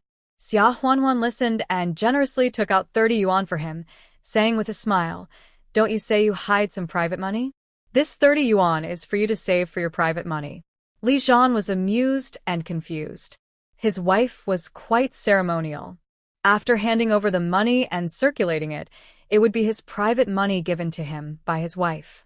Li Zhan did not lend the money, but got busy, saying with a smile, "You keep it. I don't need it for the time being. By the way, tell me the truth about this house. Is the rent really only 50? Xia Huanhuan was caught off guard by him and uttered a cry. Then she realized Li Zhan's question. She was somewhat flustered, and her body could not help but stiffen. She did not tell him about the quadrangle last time on the island, and she is still hiding it now. Could it be that Li Zhan noticed something and asked this? Li Zhan felt her subtle changes, frowned slightly, and asked, "What's wrong?" Xia Huanhuan smiled twice with a guilty conscience, and decided to confess now. "Nothing. Li Zhan, I want to tell you something, but you have to promise first that you are not allowed to rush me." Li Zhan. What could make her ask him for a promise before she even said what it was? It couldn't be. Li Zhan suddenly remembered the college student named Han Rui whom he met at the school gate. No, it's impossible. He still believed in his wife. Besides, they were talking about the Sihiyuan, and it had nothing to do with Han Rui. Li Zhan said, "Tell me first, what did you do without telling me?" "I promised to try my best to control my temper." Oh. Without getting a positive guarantee, Xia Huanhuan moved uncomfortably. She was in a passive situation now. As a result, just before she moved, Li Zhan pulled her back and said domineeringly, "Let's put it this way. Why are you moving around?" Xia Huanhuan. "Okay, anyway, sticking your head out will get you a knife, and shrinking your head will also get a knife. Besides, what she concealed was not something that harmed the world. Actually, our Sihiyuan doesn't need rent. I bought it. Li Jian was stunned for a moment, and for a moment he didn't believe his ears. What? Xia Huanhuan had to repeat. This Sihiyuan is ours. I bought it. Li Jian stared at her, not knowing where to start for a moment. Apart from other things, even the courtyard house of the Fu family that was taken away by Fu Qingye and Su Daiyou was only a 2-entry one. How much did this 3-entry courtyard house cost? Where did Xia Huanhuan get the money? Xia Huanhuan never dared to say it. In fact, she was entangled in the question of where the money to buy the courtyard house came from. Although she had told Li Jian in the space that she made money on the black market and occasionally sold some supplies to Luocheng and supplied goods to the 2 factory canteens in the county, she had revealed some of it. But since she went to the island with the army, she had not cooperated with Luocheng much. The number of visits to the county was also much less. She had not told Li Jian how much money she made. At this moment, Xia Huanhuan whispered with a guilty conscience, "Actually, I am quite rich." Li Jian asked, "How much did you spend on it?" Xia Huanhuan shrank her neck and said, 60,000. Li Zhen. In that era, the director of a large state-owned factory only made more than 100 yuan a month. Even for Mr. Fu Weixin, his monthly allowance is only 200 or 300 yuan. 60,000 yuan is an astronomical figure for anyone. Xia Huanhuan was a little panicked and explained, "I sold wood and cotton, as well as supplies and medicinal materials. Didn't I tell you about supplying goods to the canteens of 2 factories in the county? So I saved a lot of money." Li Zhen. Seeing that he didn't say anything, Xia Huanhuan became even more panicked. Well, "Don't think you are useless. You are still the backbone of our family, and the daily expenses of the family are all spent on your allowance." I save all my earnings." Li Jian's face darkened, and he suddenly turned over and switched positions with Xia Huanhuan. Ah. Xia Huanhuan shouted briefly, and then fell softly on him. Li Jian said dimly, "Are you comforting me or insulting me?" Xia Huanhuan didn't have the strength to speak, and because she was in the wrong, she could only try her best to say, "Of course. I am comforting you." Li Jian held her waist and asked her to sit down and said lightly, "Huanhuan, I found that you have a lot of secrets hidden from me. Now that I'm in a good mood, just confess them all." Xia Huanhuan. "Anything else?" My brain was forced to shut down a bit. She wanted to get up, but Li Jian grabbed her hands, forced her to maintain her posture, and scolded her jokingly, "Sit down." Well. Xia Huanhuan gritted her teeth and said it. Otherwise, she would have to do it later. Suffer. Also, there is a courtyard in the north of Beijing, and the courtyard with 3 entrances in Tunghua Lane in the county also belongs to our family. I also bought 2 shops in the county and Beijing. Well. No. Li Zhen. His wife is really a rich woman. I didn't see it, but you are quite rich. Xia Huanhuan's eyes welled up with tears. Even though there were ice cubes in the room, there was sweat on his forehead. She quickly shook her head and said, "No. Actually, your family is also very rich." Xia Huanhuan couldn't help but think about Shen Wanxue's 3 large boxes of gold, silver, jewelry, and antiques in her own space. However, he did not continue speaking. Although Shen Wanxue was fiercely fighting against his mother, she wanted the contents of those 3 boxes to be returned to their original owners. After returning it to Shen Wanxue, it is not her decision whether Shen Wanxue and Rong Zhenbong are willing to tell Li Jian. She said now, if it causes a rift between mother and son, why bother? "Actually what?" Li Jian asked. Xia Huanhuan shook her head and said with some difficulty, No, it's nothing. I've said it all you should." As he said that, he could no longer hold on and fell down. Li Jian turned over, turned his back on guests, and smiled in her ear. "Really gone? Isn't there something about the college student named Han Rui that I haven't explained yet?" Xia Huanhuan had tears in her eyes. He begged for mercy and said, "Well, how about we change the time and ask again?" Li Jian looked at her pitiful look and decided to save it for the next night to bully her again, so he smiled and said, "Heartless, let's see if you dare to do anything wrong." Hidden from me. I spent most of the afternoon. Xia Huanhuan felt that her throat was no longer hers, so she was so angry that she kicked her hard. Li Jian felt refreshed, picked some tomatoes and cucumbers from the vegetable garden in the backyard, washed them with water, and fed them to Xia Huanhuan. Xia Huanhuan's face turned green when she saw cucumbers, and she only ate some small tomatoes. Cucumber was wiped out by Li Jian. During dinner, Li Jian asked Lin Yuru to cook rock sugar and snow pear juice for Xia Huanhuan to soothe her throat. Everyone talked about going to Guangshi to see Yan Haotian. Xia Huanhuan was on vacation, and Xiaowen and the others were almost on vacation after taking exams in the past few days. Li Jian is also back, and he only reported to the military academy on September 1st. From July to August, even though we are affiliated with the military region here, we still have about a month of vacation. We can just wait until August to officially report. It just happened to be the most suitable time for the whole family to get together and go to Guangzhou. Xia Huanhuan said, "I will go to the train station to buy a ticket tomorrow. I also have to send a telegram to my brother. It is hot in July, and it is probably even hotter in Guangzhou. If it takes a few more days, it may be even hotter." Hot. Spring and autumn are the best. But now she has to go to school, and the kids also have to go to school. Li Jian cannot miss the time in the army, and there is nothing he can do. Xia Shuangshan and Lin Yuru were not afraid of heat. As long as they could see their son, they were not afraid of the stove either. The time was set now. Everyone ate watermelon again, cooled off under the grape trellis for a while, and then went to bed each other. At night, after the triplets fell asleep, Li Jian and Xia Huanhuan hugged each other and fell asleep.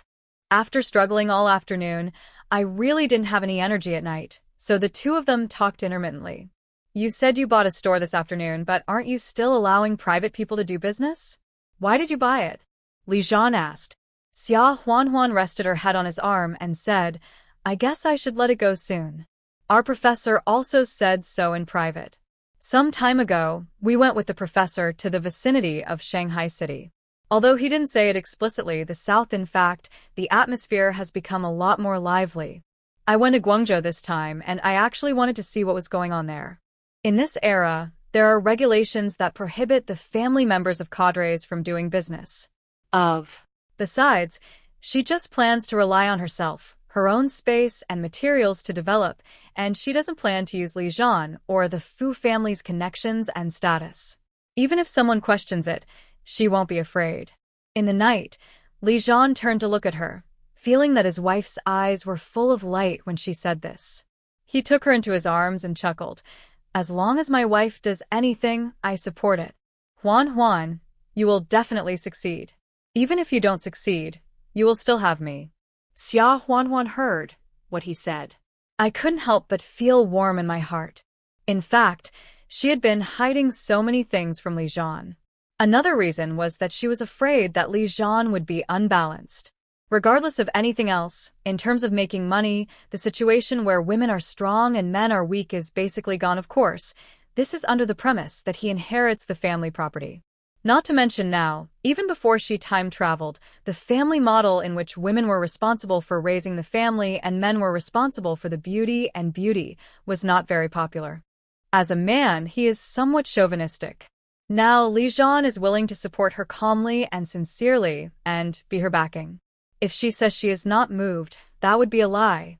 However, Li Jian immediately joked, "After all, my wife bought 2 Beijing courtyard houses, 1 county courtyard house, and 2 shops behind my back. She must be very good at business." Xia Huanhuan said. Huanhuan bit her lip and glared at him, then punched him with her fist and gritted her teeth and said, "Have you been tormenting me since afternoon? Didn't I apologize? If you mention it again, I'm going to get angry." Li Jianzhua, he held her hand and said with a smile, "You murdered your husband? Am I kidding? You are in a hurry again." The two lay quietly for a while, and Li Jian suddenly asked, "That Han Rui?" Xia Huanhuan, However, Xia Huanhuan thought about it and felt that she didn't blame her for confessing to her. Why is she so guilty? He said. Han Rui just confessed to me once that he wanted to be with someone, but I refused. We just met at the school gate today. Li Zhan said was silent for a while, and then asked, when? Just. Around May Day. Li Zhan pondered for a moment and teased, no wonder you were so proactive that day. It turned out to be because of a guilty conscience? Xia Huanhuan glared at him, unconvinced. Di co Mao Said, I don't have a guilty conscience. Why should I feel guilty? I didn't pay attention to him. Although, in fact, I did feel a little guilty at that time. Li Zhan put his fried wife into his arms to comfort him and said with a smile, Okay, you have no guilty conscience. I said the wrong thing. I apologize. Xia Huanhuan glanced at him sideways and said, that's pretty much it. That's the good thing about Li Zhan. The jealousy is quite high, but he won't keep it in his mind over and over again, and he also trusts her enough that when the matter is over, he won't be suspicious.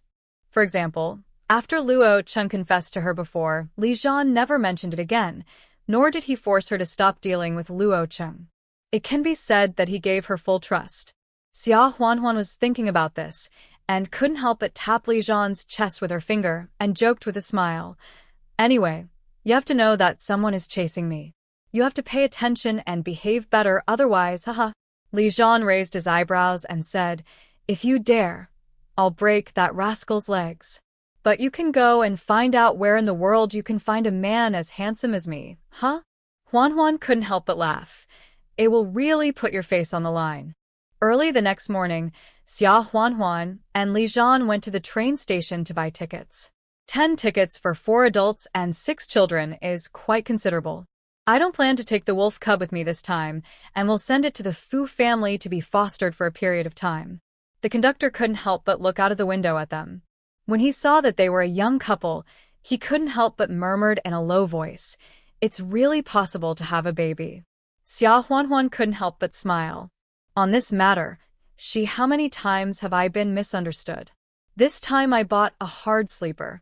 The kids have all grown up, so there is no need to buy soft sleepers. Moreover, in the past, one soft sleeper car could accommodate the whole family, and it was safer to lock the door. Now, if you buy 10 tickets at a time, you have to split them into 2 cars, which is better than a spacious hard sleeper.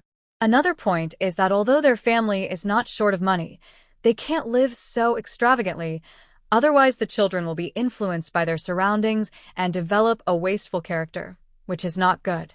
Hard sleepers are good enough. Most ordinary people nowadays try to buy hard seats when they can. After buying the tickets, Li Zhan and Xia Huanhuan went to the telegraph station to send a telegram to Yan Haotian and then came back. Xia Shuangshan didn't go out to work these days, so he and Lin Yiru packed their luggage at home, and there were some things they wanted to bring to Yan Haotian. These are the newly pickled kimchi. You should bring 2 cans. Also, bring some bacon and sausage made last winter. These are the clothes I made for your brother. I was going to mail them, but now is the right time to bring them over and save the postage. Xia Huanhuan watched her packing and couldn't help laughing. Mom, don't bring so much food. My brother lives in the army and doesn't cook. He can't handle these if you give them to him. Lin Yiru smiled regretfully when she heard it. Oh, I forgot about this. As she was about to take the bacon and other things out of the luggage, Li Zhan came over and said with a smile, Mom, it's okay. Take whatever you want. Haotian can't eat it himself, and he can share it with his comrades or superiors. There is always a family in their military region who lives in Guangzhou. Lin Yiru heard it. Her face was beaming, and she said, Okay, then I'll take it all. Xia Huanhuan glanced at him. Oh. He is the only one who can talk. The triplets knew they couldn't take the wolf cub with them to Guangzhou, so they were sighing in the yard. The wolf cub had grown a lot, and the 3 little ones looked so small.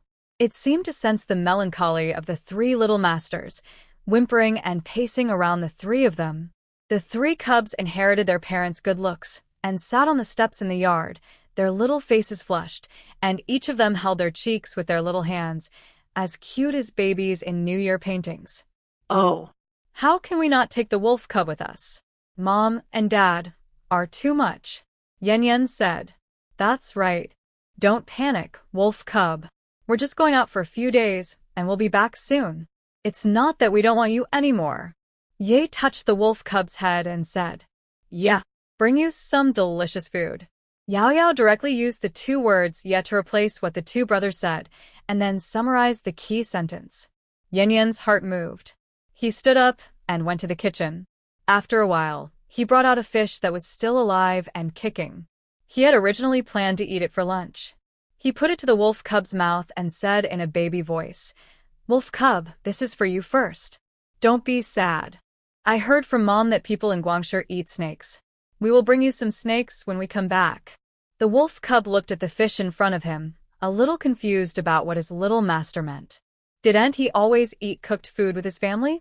The fish's tail churned, shaking water all over the triplets and the wolf cub's foreheads. The wolf cub shook his head and body to shake off the water droplets. Ye and Yaya looked at it, he said with some worry. Third brother, the wolf cub won't eat? Is it angry with us? Xia Huanhuan hadn't seen these three people for a long time and was a little puzzled, so she went to take a look. Seeing that they were playing with the fish that she had just taken out of the space in the morning, her blood pressure rose sharply. No wonder people say that when children are quiet, they are probably making trouble. It is indeed a true saying. Xia Huanhuan hurried over to take the fish away, looked at the wet clothes of the three people with displeasure, and said, Didn't I tell you not to play with food? Yan Yan felt aggrieved. No. We wanted to feed the wolf cub fish, but the wolf cub was angry and refused to eat. Mom, can't we really take the wolf cub to Guangshi? Look, the wolf cub is so angry that he doesn't eat. Yi tried to negotiate with his mother again. Yeah. Mom, if the wolf cub goes to Grandpa and Great-Grandpa's house, it will be so sad that it will not eat and will starve to death. Yao Yao also said seriously. Xia Huanhuan was amused. Who said the wolf cub doesn't want to eat? The wolf cub is not hungry now. I'll get a big bone for the wolf cub at noon, see if it will eat it. Yan Yan's eyes rolled and said, Mom, the wolf cub wants to eat popsicles. It can't go to Guangzhou with us. It must be sad. Give us money so that we can buy popsicles for the wolf cub. As he said, he winked at his two younger brothers. Oh, yes. The wolf cub wants to eat popsicles and wants to eat 3. 3. Ye sighed. Yao Yao counted on his fingers, turned to Ye and whispered, No, we need 4. Otherwise there will be no share for the wolf cubs. Xia Huanhuan. Your mom is not deaf. Mom, the price for 4 is 20 cents. Yan Yan finally concluded. 1 popsicle is 5 cents, so 4 are indeed 20 cents. This kid is good at math. Xia Huanhuan looked at the weather. It was a sunny day today, and it was indeed very hot, so she took out 20 cents and gave them to them, saying, Here, go buy it. The triplets ran away happily, and the wolf cubs naturally followed happily. Ye couldn't help but secretly say to Yan Yan, Our mom is so stupid. She was actually fooled by us. Before he finished speaking, Xia Huanhuan's cold voice came from behind. Whoever gets a stomachache will have no popsicles to eat in the next few days. Yan Yan glared at the talkative Ye, and the three of them quickly ran out of the door with the wolf cub, fearing that their slightly stupid mother would change her mind. After a while, the 3 little guys and the wolf cub came in together, each holding a mung bean popsicle. Yan Yan had 2 in his hand, and while he was busy eating himself, he held another one and put it into the wolf cub's mouth. Li Zhan couldn't help laughing and said, How can the wolf cubs want to eat these? They are 3 little greedy cats. Xia Huanhuan smiled and said, You will know after living at home for a long time that dealing with them is a daily battle of wits and courage. Xia Huanhuan really took out some ribs and a shank bone from the space. The shank bone was boiled with carrots and corn to make soup, and the ribs were made into pan-fried ribs. In addition, the fish was steamed. At noon, everyone ate cold noodles and smashed cucumbers with celery. The wolf cubs were happy to have big shanks and rib bones to eat, and they ran around the yard happily. Xiaowen, Xiaowu, and Beibei's final exams were over, and they could see the report cards before leaving for Guangzhou. In autumn, Xiaowen was promoted to the second grade of junior high school, Xiaowu was promoted to the first grade of junior high school, Beibei was promoted to the fifth grade, and the triplets were also going to start the first grade. Before leaving, Li Zhan and Xia Huanhuan took the triplets and Xiaowen, Xiaowu, and Beibei to send the wolf cubs to Fu's house, and they also had lunch there. When they were about to return, the triplets cried so sadly that Xia Huanhuan was speechless. They said that the wolf cubs were sad, but the three of them were sad. After much persuasion, they got them back. They arrived at the train station early the next morning and set off. At that time, the green train to Guangzhou was still very slow, and it basically took a day and a night to get there. Xia Huanhuan took apples, oranges, and other fruits, 5 flavor beans, melon seeds, and bread from Beijing in advance to eat on the train. Lin Yuru also made some pancakes and other things to take with them as dry food on the road.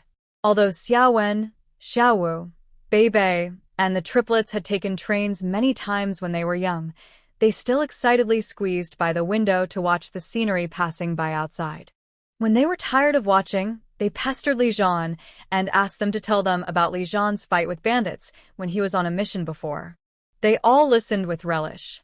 Xiao Wu said enviously, "Fourth uncle, your battle of wits and courage with the bandits is more exciting than the stories in the comic books." There was nothing else to do along the way, so everyone took turns to sleep for a night and arrived in Guangzhou early the next morning. It was indeed much hotter here than in Beijing. As soon as they left the train station, they saw that the square was bustling with people, even more lively than the train station in Beijing. Xia Huanhuan noticed that there were many people carrying canvas bags in a hurry, so she couldn't help but pay attention. Yan Haoyan received a telegram and drove 2 jeeps to the station to pick them up. After everyone got on the car, Xia Huanhuan asked, "The train station here is really lively. Everyone is carrying such a big canvas bag. What are they doing?" Yan Haoyan smiled and said, Maybe it's really only in Guangzhou. Some people took risks and got some things from Gangshe and came here secretly to sell them." Xia Huanhuan listened and thought to herself, "It's true that those who are close to the water get the moon first. This place is close to Gangshe, so the conditions are actually much better than those in Beijing and Shanghai." After the liberalization, the South was basically the first to rise. As for the gradual lag behind Shanghai, due to the situation in Hong Kong, that was decades later. Xia Huanhuan did not ask again. Anyway, the plan was to stay here for about 10 days, so she could ask around then.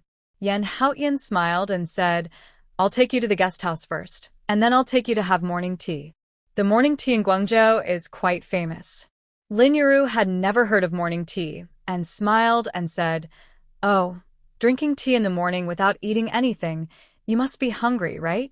Yan Haoyan smiled and said, "Mom, you don't understand this, right?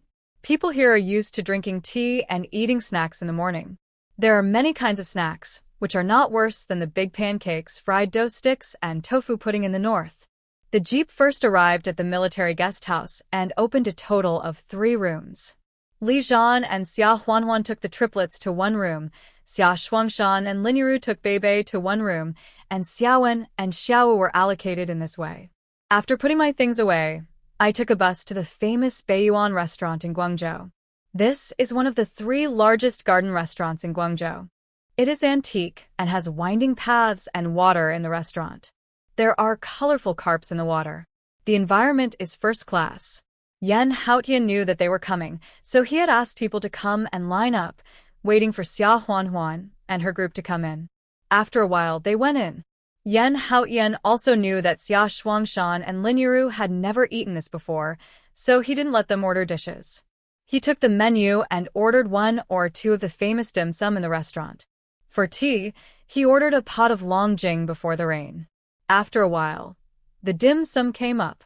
Shrimp dumplings, tiger skin chicken feet, mandarin duck 1,000-layer pastry, money belly, glutinous rice chicken, spring rolls, jade liquid barbecue pork buns, boat porridge, quicksand milk yellow buns, water chestnut cakes, durian pastry, rice rolls, and watermelon milk jelly, lingnan jili, etc. All kinds of things were placed on the table. Xia Shuangshan and Lin Yuru had never seen such a scene before and kept saying that it was enough, and they ordered too much. When the dishes came, They couldn't help laughing. So there are 2 or 3 of each. If you look at it this way, you should order more. Xia Huanhuan couldn't help but pass the shrimp dumplings and barbecued pork buns to Lin Yuru and Xia Shuangshan respectively, and said with a smile, "Dad, Mom, these shrimp dumplings are soft. Although this meal is invited by my brother, I'm borrowing flowers to offer to Buddha to show my filial piety first." Everyone laughed. After passing the 2 of them, the others stopped passing the dumplings. Xiaowen, Xiaowu, and Beibei passed the dumplings themselves. The triplets couldn't reach them, and they were afraid that they would make trouble, so they told the adults what they wanted to eat and asked the adults to pass them the dumplings. Mom, I want to eat that.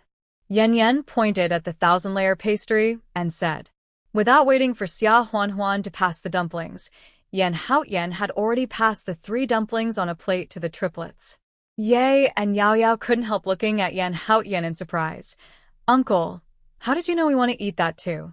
Yan Haoyan grinned and said, "Because the 3 of you look exactly the same, you must eat the same thing." The triplets heard it and seemed to suddenly realize something. They took the puff pastry with their little hands and started eating. The puff pastry was crumbly when bitten, but it was sweet and delicious. The 3 little ones were quite satisfied. Xiaowen, Xiaowu, and Beibei tried the golden belly, glutinous rice chicken, spring rolls, etc. Li Zhan picked up a barbecued pork bun for Xia Huanhuan and said with a smile, "This barbecued pork bun is delicious." Xia Huanhuan smiled and picked it up to eat. The family chatted while eating snacks and drinking tea. When they were almost done, they ordered some more of the flavors they liked. They ate for almost 2 hours before they finished. Lin Yuru couldn't help but sigh. It takes 2 hours to have breakfast. If it's in the village, people have already done several work points in farm work. Yan Haoyan smiled and said, "Mom, look at what you said. Don't we have time? I have asked for leave from the army. These few days I will take you to visit Guangshi and eat the delicious food here." However, they didn't go out to play on the first day. The main reason was that they had just arrived in Guangshi. They had been on the train for a day and a night and were tired. They rested in the afternoon. Yan Haoyan stayed to chat with Xia Shuangshan and Lin Yuru. Lin Yuru gave Yan Haoyan the things she brought and told him that this was for winter wear, this was for summer wear, and if you couldn't eat this, you could give it to your comrades. As they talked about lifelong events. You and Li Zhan are about the same age. You should also consider your own lifelong events. Why are you not in a hurry? Lin Yuru nagging. Xia Shuangshan also stood up for his wife this time and said, "That's right. You don't want to have a son, but we're still thinking about having a grandson. It's almost done. Isn't there anything good about this side in Guangzhou?" Lin Yuru asked worriedly again, "Is it because the girl doesn't like our family's conditions and doesn't want to marry her?" Yan Haoyan didn't know whether to laugh or cry and said, "Dad, Mom, I've been thinking about this, but I haven't found the right one yet, right?"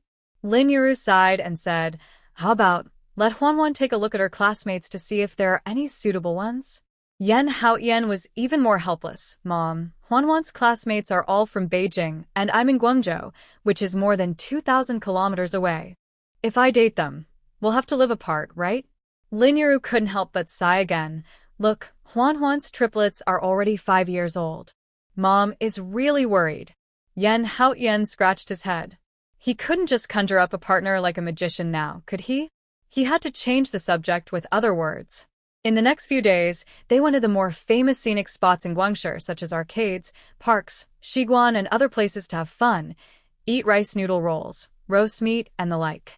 After a few days of sightseeing, the weather was hot again, and Xia Shuangshan and Lin Yuru were a little overwhelmed, so they rested in the house. Xia Huanhuan took out ice cubes from the space and put them in the house to cool them down. She said that she bought the ice from the store, and, with the electric fan, it was a little cooler. Ice cubes were also put in the room where Xiaowen, Xiaowu, and them lived to cool down. Xia Huanhuan asked Xia Shuangshan, Lin Yuru, and Xiaowen to look after the triplets, and she went to the black market in Guangshi with Li Zhan. The black market here is much more lively and bold than Beijing, or the former Mo County. In a relatively secluded alley, the things for sale are much richer, many of which are secretly brought back from Hong Kong City, such as electronic watches, radios, tape recorders, and even song tapes of celebrities from Hong Kong City and Taiwan City, sunglasses, belts, leather wallets, etc. There are radios in the mainland, but tape recorders are rare. However, radios are also very large. The ones brought from Hong Kong City are small and can be held in the hand. Xia Huanhuan looked around and asked about the price, but did not buy. Electronic products such as electronic watches, radios, and tape recorders are more expensive. Electronic watches cost 30 yuan and radios and tape recorders are 50 yuan, but it is obviously negotiable. There are also tapes, which are all lewd music. If they are discovered, they will be arrested. However, with the loosening of various aspects this year, everyone is not so afraid. A box of tapes costs 10 yuan, but there are still many people willing to buy. Other sunglasses, belts, leather wallets, trendy clothes from Hong Kong City, etc., are also priced between 10 and 20 yuan. In the era when workers' wages were only 20 or 30 yuan a month, this price was simply a robbery. But scarcity makes things valuable. It is also true that these things are not available in the mainland, and people dare not even think about them. It is normal for everyone to rush to buy them. Li Zhan saw that she only asked but did not buy, so he smiled and said, "What do you like? I will buy it for you." The man selling the tape also smiled and said, "Yes, comrade, you see how much your man loves you. If you buy this tape recorder, here, Teresa Teng's tape, I will give you 20% discount. 8 yuan for you, how about it?" Xia Huanhuan couldn't help but smile when she heard the familiar name. Of course, after the opening up, Teresa Teng was all the rage in the mainland and became the youth of many people. However, she didn't intend to be a sucker. These black market retail items must be marked up a lot. She didn't lack these things. Even if she wanted to buy them and sell them in Beijing, she couldn't buy them from these terminal merchants. She had to find a second-hand dealer who did wholesale or even, if there was a way in Hong Kong, she could get the goods directly from Hong Kong. Xia Huanhuan couldn't help but think of Luo Cheng. Over the past year, she heard that Luo Cheng had been active in Guangshi and Gangshi. He must have connections. However, she quickly rejected this plan. She could be Luo Cheng's supplier before because the risk was too great. Now she has to do everything on her own. If she relies on Luo Cheng, she will owe him a favor, but they may become competitors in the market in the future. From the beginning, the basic supply channel has been pinched, and she is afraid that she will be restricted everywhere in the future. She should think of a way by herself first. However, she doesn't know anyone in Gangshi. Even if she knows someone, they may not be willing to sell her things. This is Guangshi, which is still some distance away from Gangshi. Shenzhen, which is only a line away from Gangshi and will develop into a market comparable to Beijing and Shanghai in the future, is still a fishing village at this time. It will take until next spring to draw a circle in this fishing village. It will take until the year after next to establish a special economic zone there. Xia Huanhuan smiled and refused the tape seller, and then pulled Li Zhan out of the black market. Li Zhan smiled and said, "What? You don't want to look anymore? Are you here to investigate military intelligence?" Xia Huanhuan smiled and said, "No. I'm just strolling around and asking about prices." but She pondered for a moment and whispered, "Li Zhan, I want to take this opportunity to go further south, closer to the port city." Li Zhan was stunned for a moment and asked, "A place close to the port city? It's separated by barbed wire over there. Unless there is a special application, no one from there can come to our side, and we can't go there either.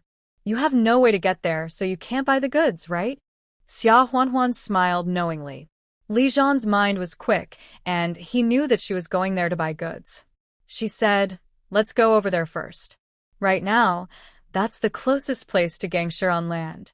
If you go by water, you can go directly along the river to Guangshi, but firstly, it's upstream, and secondly, the distance is too long and unsafe, so most people will definitely go by land. But anyway, let's go over there first, and when we come back, we can also go to the dock to have a look."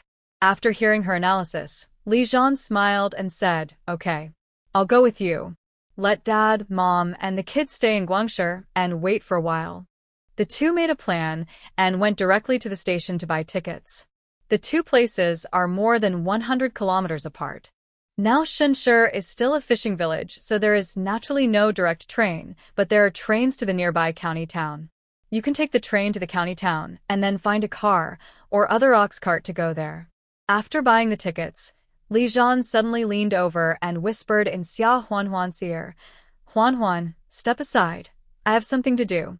Xia Huanhuan's face was a little red because he suddenly made such an intimate gesture in public. Now hearing what he said, she hurriedly looked around, but she found nothing. However, Xia Huanhuan still obediently stepped back and paid attention to Li Jian's movements. After Li Jian gave her instructions, he rushed out quietly, like a leopard. He walked to the side of a man wearing a baseball cap and suddenly grabbed the man's arm with lightning speed and said with a smile, "Comrade, we all have hands and feet. Why can't we earn money by working with our own hands? Why do we have to be pickpockets and steal other people's things?" A man who was walking in front of the man in the baseball cap, wearing a suit and carrying a briefcase in his hand, who looked quite out of place, heard the noise, turned around, and looked at Li Jian and the man in astonishment. Then, he opened his briefcase in panic and saw that the leather briefcase had been scratched at some point, and the envelope of money that was originally placed inside. Where was the trace? Oh, "Where's my money? My money! thief.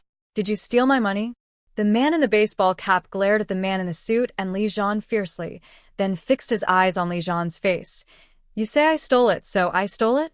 Catch the thief and seize the stolen goods, which I of yours saw me stealing. Search if you have the guts."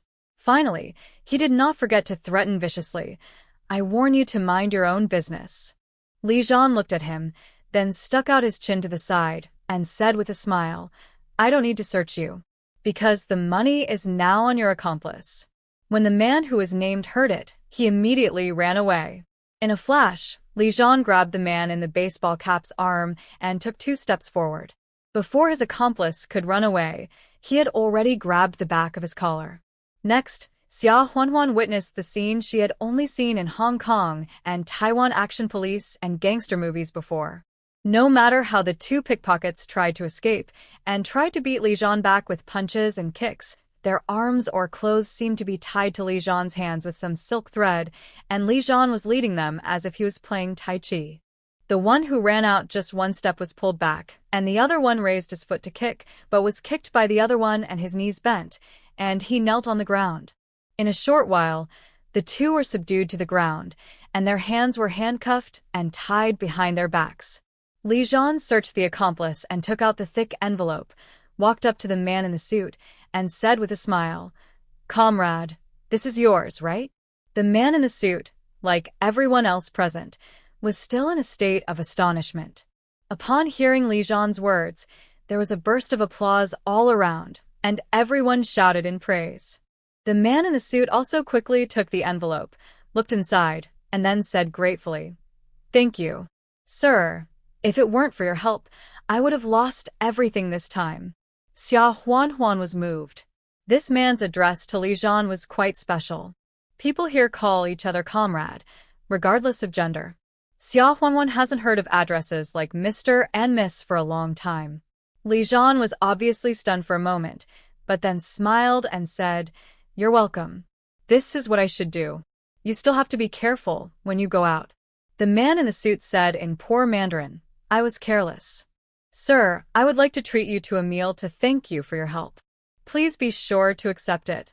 Li Jian was about to refuse, but Xia Huanhuan stepped forward and said with a smile, "Li Jian, go ahead. I'm really hungry." Li Jian frowned and looked at his wife. Doesn't his wife like to take advantage of these things? Why does she seem to have changed her personality today? Who is this? The wife's husband's eyes lit up when he saw Xia Huanhuan. Although Xia Huanhuan was wearing a small floral dress that was more common here, it was very simple. But with that figure and looks, even if she was wearing a sack, she was no worse than a star. Li Jian smiled and said, "This is my wife. I'm sorry for being abrupt." Xia Huanhuan raised her eyes and glanced at Li Jian. He actually knew what abrupt meant. It seemed that he had learned cultural knowledge well in the past few years. The man in the suit said, "Not abrupt, not abrupt. This young madam is interested and happens to have something to do in a restaurant. Sir, don't refuse. Let's go to this hotel and have a quick meal to show my gratitude. Xia Huanhuan gently tugged at the corner of his clothes from behind, signaling him to agree. Li Zhan had no choice but to agree. There was a restaurant on the street that was also relatively famous in Guangshi. After the three of them sat down, they had already exchanged names. It turned out that the man in the suit was called Chen Rongxing. Chen Rongxing ordered the famous Guangdong dishes of boiled chicken, roasted squab, sweet and sour pork, stuffed tofu, and old-fashioned soup, as well as a few plates of cold dishes and snacks, filling the table. Xia Huanhuan picked up a piece of boiled chicken for Li Zhan and asked him not to speak first, then smiled and whispered, "Mr. Chen, you came from Gangsha, right?" Chen Rongxing was stunned for a moment and asked, "You figured it out?" Xia Huanhuan thought to herself, "It's so hot, and you're still wearing a suit, but everyone here is wearing a Zhongshan suit. You look like a target. Even a fool can see that." Chen Rongxing smiled awkwardly and said, "Alas. This is my first time here, and I thought everyone here was wearing suits and carrying briefcases, but I was the only one wearing this. I was so hot. In Hong Kong, I heard that the policies here have been slightly relaxed, so I applied for customs clearance and brought some samples, hoping to visit the department stores here to see if I can sell the products from Hong Kong to Guangzhou." Unexpectedly, the start was not good, and the department stores here refused to accept them. Xia Huanhuan's eyes lit up and she asked then, "Mr. Chen, do you still have your samples now?" Chen Rongxing smiled and said, "No, they have all been exchanged for money. It took some trouble to exchange them back to Hong Kong dollars."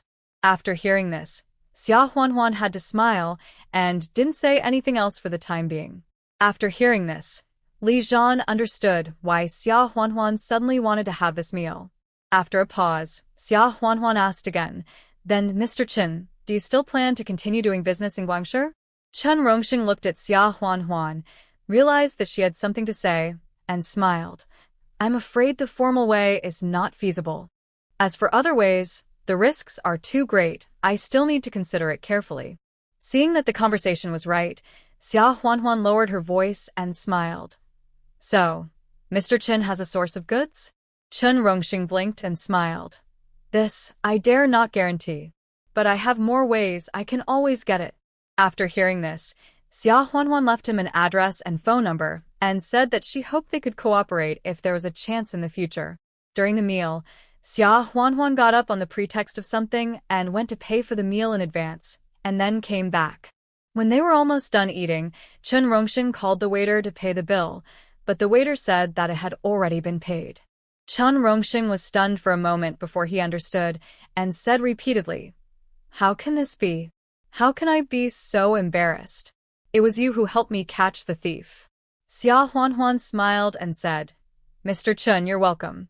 If we have a chance to meet again next time, you can treat us to a meal again." After hearing this, Chen Rongxing also felt that the beautiful woman in front of him was not simple.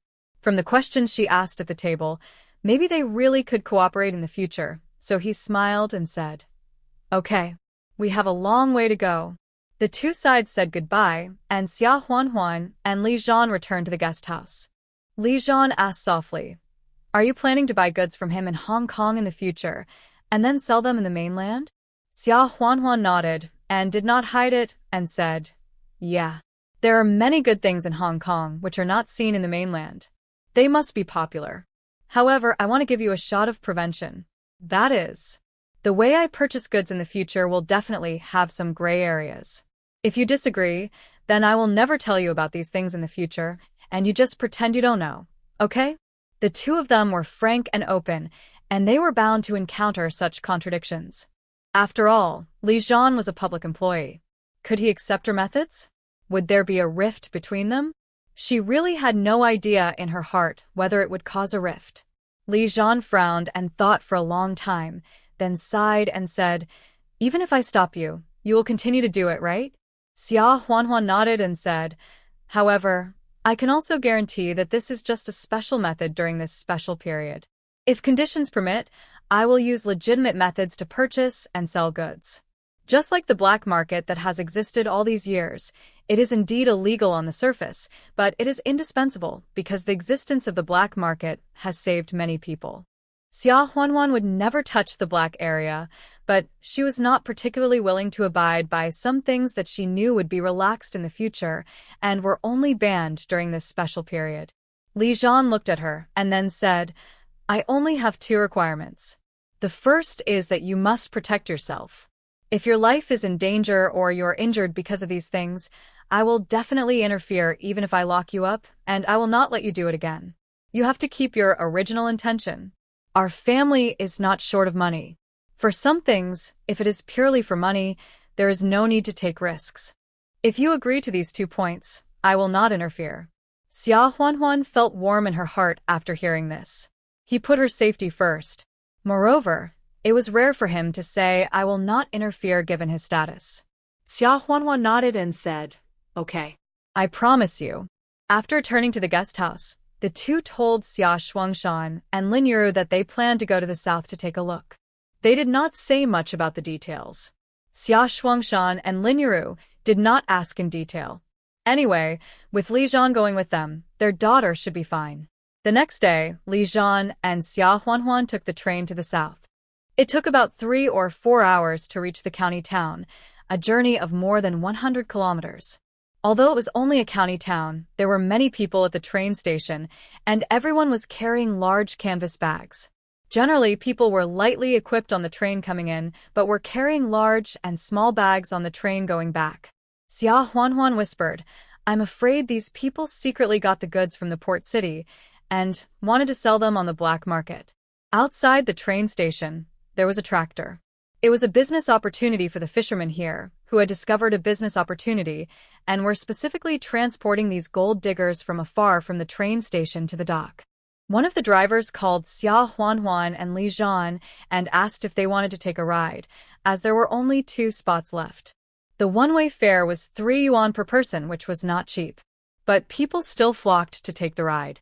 Before Xia Huanhuan could speak, there were already 2 or 3 people behind them who passed them and rushed to the driver. "We sit."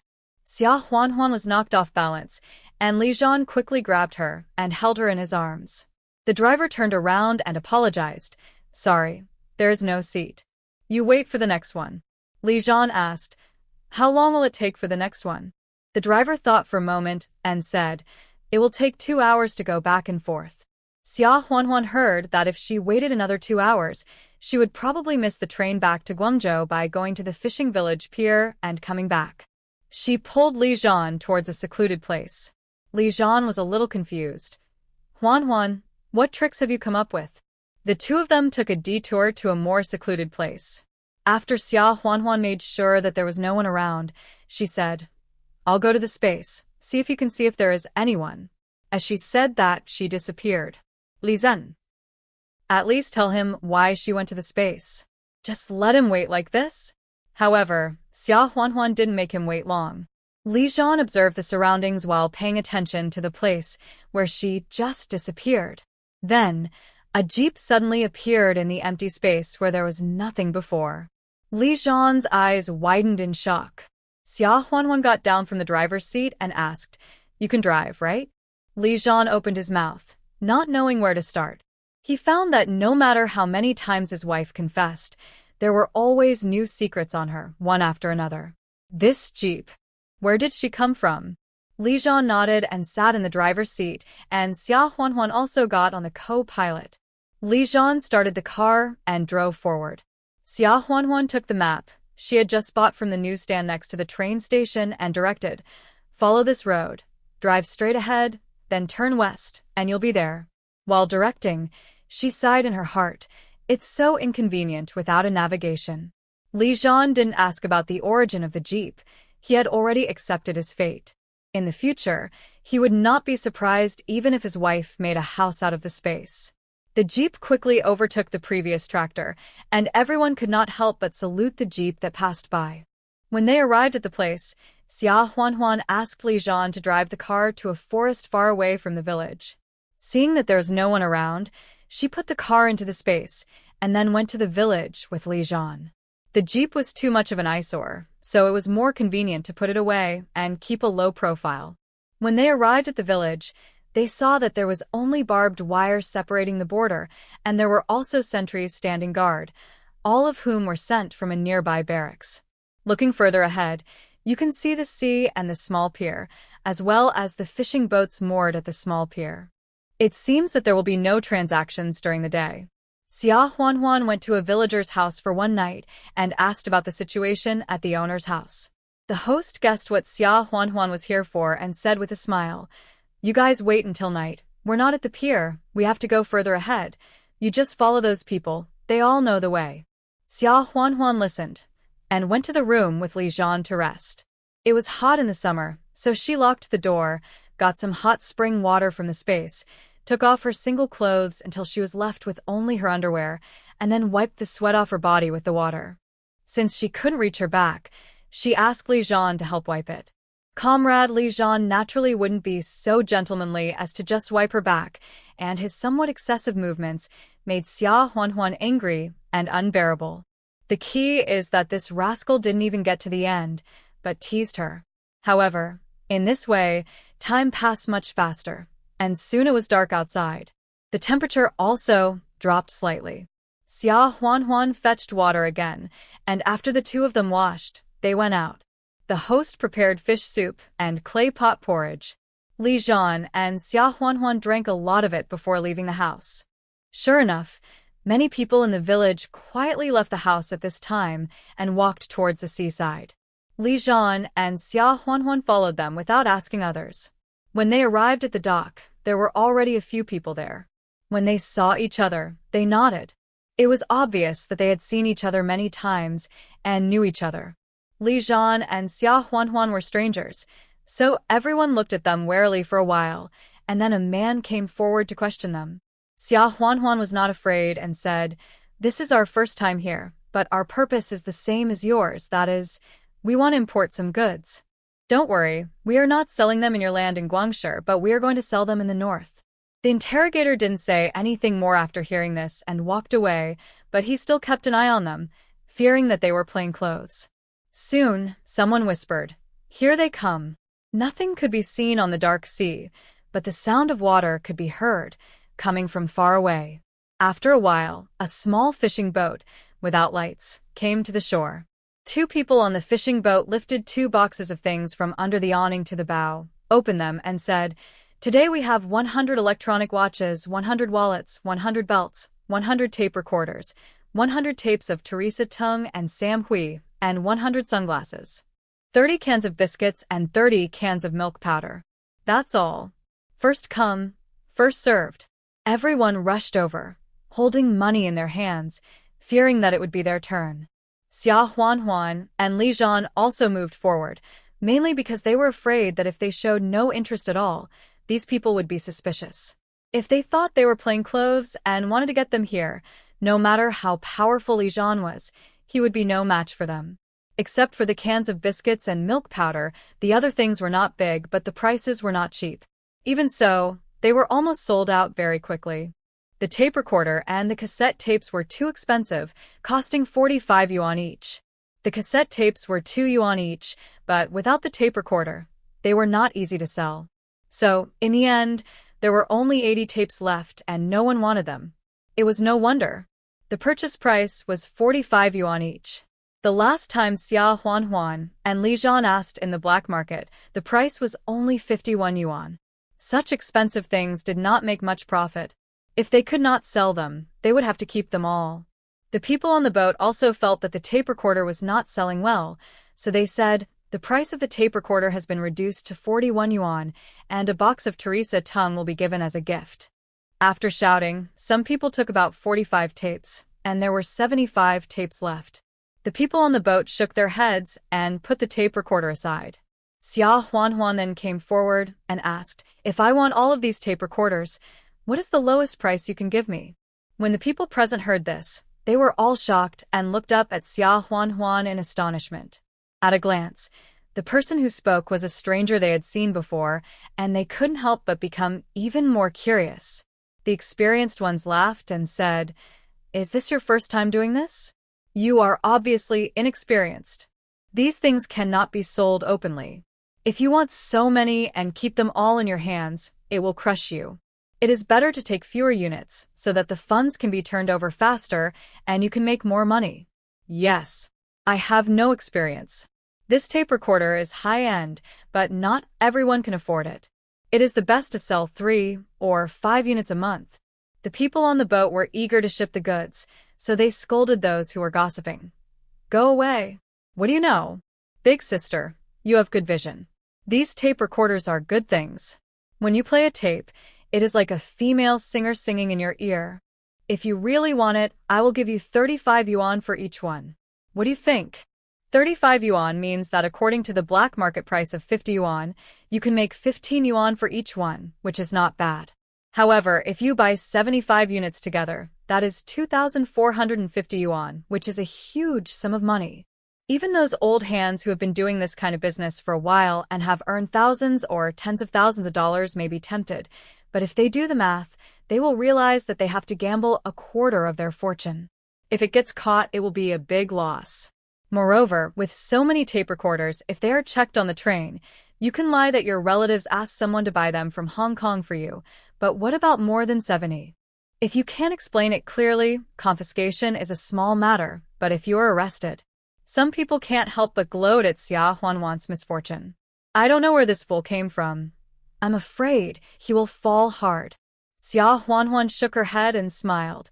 I will help you clear the goods directly, and you give me $5. It's too insincere. The people on the boat gritted their teeth and asked, okay, then you name a price. Xia Huanhuan counted 2 numbers with her fingers and said, 20. Oh my, 20. I've been in this business for so long, and I've never heard of such a low purchase price. Inexperienced means inexperienced. Can the seller lose money to make a profit? This is impossible to agree to. The hearts of the people on the boat were also bleeding. This was really cruel. He said, you have heard what everyone said. 20 is really not worth selling. How about this? I will give you another $3, 32. Is that okay? Xia Huanhuan was unmoved. 25. The people on the boat still shook their heads. At this price, I might as well ship it back the same way. Xia Huanhuan smiled and said, if you ship it back the same way, won't you still have to ship it back here to sell it next time? Instead, you have to bear double or even triple or quadruple the risk. It's better to give you a little bit of discount now and transfer the risk to me. The seller knew this in his heart. There are people guarding this place. They have to move to another place after a few times, and they're also afraid of being caught. If he doesn't take advantage of this time when there is a sucker who wants all of them and sell them all directly, will he really bring them back later?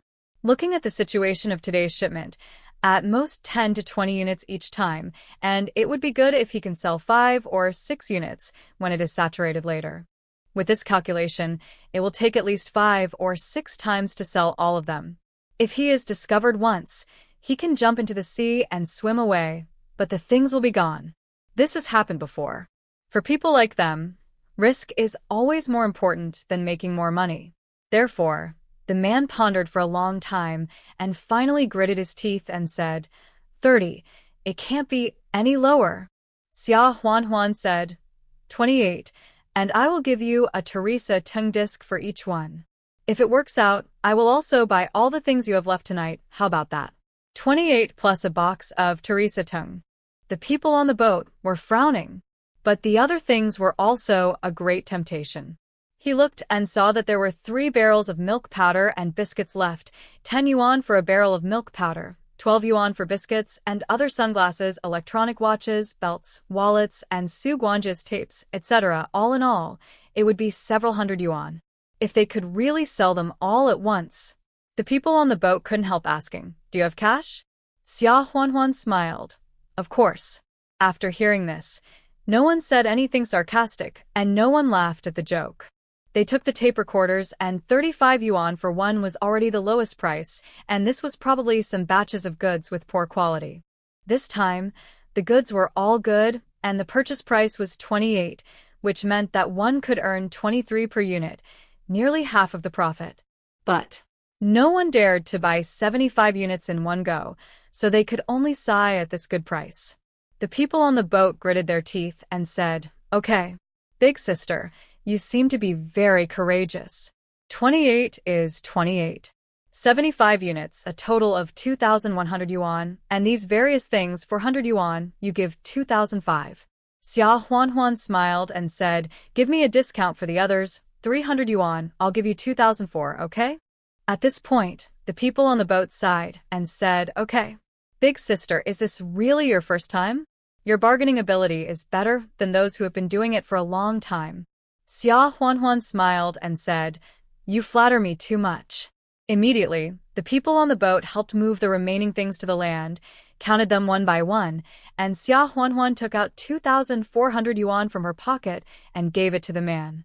Seeing that this was really a master who could take out so much money at once, and when he took it out, his hands did not shake or his heart beat. He was so calm, and they couldn't help but secretly admire him in their hearts. Li Zhan watched his wife bargaining with others quietly throughout the whole process. It would be a lie to say that he was not surprised. However, his wife had surprised him more than once or twice, and he was quite calm. At that moment, everyone dispersed. Li Zhan naturally became a porter, stacking up 2 large boxes of things and moving them all at once. Xia Huanhuan couldn't help but be stunned for a moment. She just tried it, and it was hard for her to move 1 box, and this was 2 boxes. The two walked around and waited until they reached a secluded place with no one. Xia Huanhuan put both boxes of things into the space and went back to the villager's house with Li Zhan. Early the next morning, Xia Huanhuan and Li Zhan went home. This time, they took the tractor driven by the villagers. They left early in the morning, and the sun had not risen yet. It was quite comfortable to be blown by the wind. Along the way, there were still farmlands everywhere, rural scenery. Who would have thought at this time that in less than 10 years, there would be high-rise buildings everywhere, and it would rise rapidly? When they arrived at the county town, they took the train back to Guangzhou.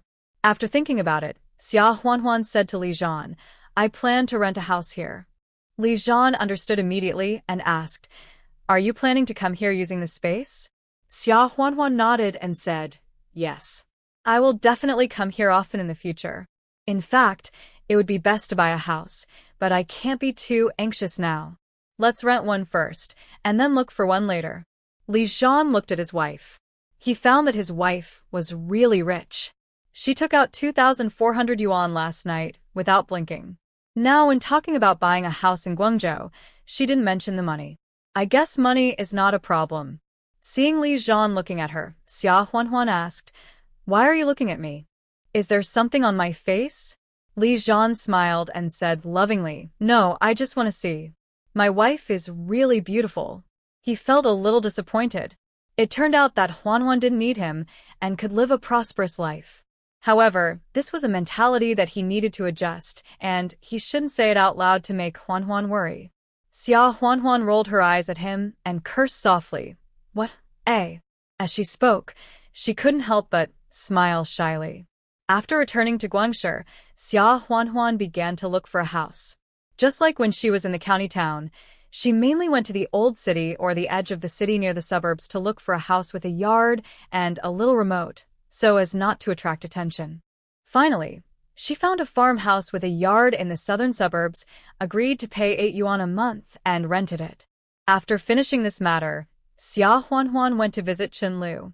When Chen Lu saw her, she was surprised and complained, blaming her for not sending her a telegram in advance before coming, and for not coming to see her now after so many days. Xia Huanhuan smiled and said, I thought we came here just after you, and you just came home. Your parents must be very happy. How could they get you out to accompany us to Guangzhou? My brother happened to be here, so we went to live with him. Chen Lu was stunned for a moment. Huanhuan, your brother is here? I haven't heard you mention him before. Xia Huanhuan said, well, I never had the chance to mention him before. He is serving in the army here. Chen Lu nodded and smiled, so that's how it is. Let's go. I'll take you to eat authentic rice rolls and beef offal. Rice rolls are made of thin rice wrappers wrapped with eggs, shrimps, beef, chicken, leeks, etc., and then drizzled with a special sauce. Beef offal is braised beef tongue, beef liver, beef tripe, beef lungs, beef heart, beef intestines and other internal organs, plus radish cubes, drizzled with chili oil. It was delicious. Chunlu obviously often came to this store. As soon as she entered the store, she shouted in dialect, "Uncle Chun, I want 2 servings of beef offal, 2 servings of rice rolls, both beef and shrimp, and a basket of barbecued pork buns." Uncle Chun listened, poked his head out, and said with a smile, "Is it Xiaolu? Wait, it will be ready soon. Your father is in the kitchen. Do you want him to come out?" Chunlu shook his head and said, "No. You are also very busy. My classmates and I will leave after eating." After the two sat down, Xia Huanhuan couldn't help laughing and said, "Is your father a chef?" Chunlu was stunned for a moment. "How did you know?" Then she remembered that she had just mentioned her father. However, she just used dialect, and the dialect here is not easy to understand. Chunlu asked in surprise, "Huan, do you know our dialect?" Xia Huanhuan smiled modestly. "I can understand it, but I can't speak it very well." Chunlu smiled. "No wonder you know it." "Yes, my father is the chef of this state-owned restaurant. Don't laugh at me." Xia Huanhuan said, "My father is a coal hauler and you didn't laugh at me, so why should I laugh at you?" Chunlu also laughed when he heard this. Soon, the food came up. In addition to the 3 items ordered, there were 2 plates of almond tofu. Chunlu was stunned for a moment, then looked up at Uncle Chun. Uncle Chun put his hand to his mouth, made a hushed gesture, and then laughed softly. "Your dad asked me to give it to you secretly." Chunlu couldn't help but smiled sweetly after hearing this, and whispered to Uncle Chun, "Tell my dad to thank my dad, and thank Uncle Chun too." Xia Huanhuan and Chunlu started eating only after Uncle Chun left to do other things. The rice noodle rolls were soft, sticky, cool, and smooth, and paired with chewy shrimps and fresh and fragrant beef. It was simply delicious to the extreme. The beef offal was well marinated, and there were no radishes in the season, so it was filled with fried tofu, sour bamboo shoots, quail eggs, and bean sprouts, soaked in the marinade and seasoned with chili oil. Xia Huanhuan ate it with relish.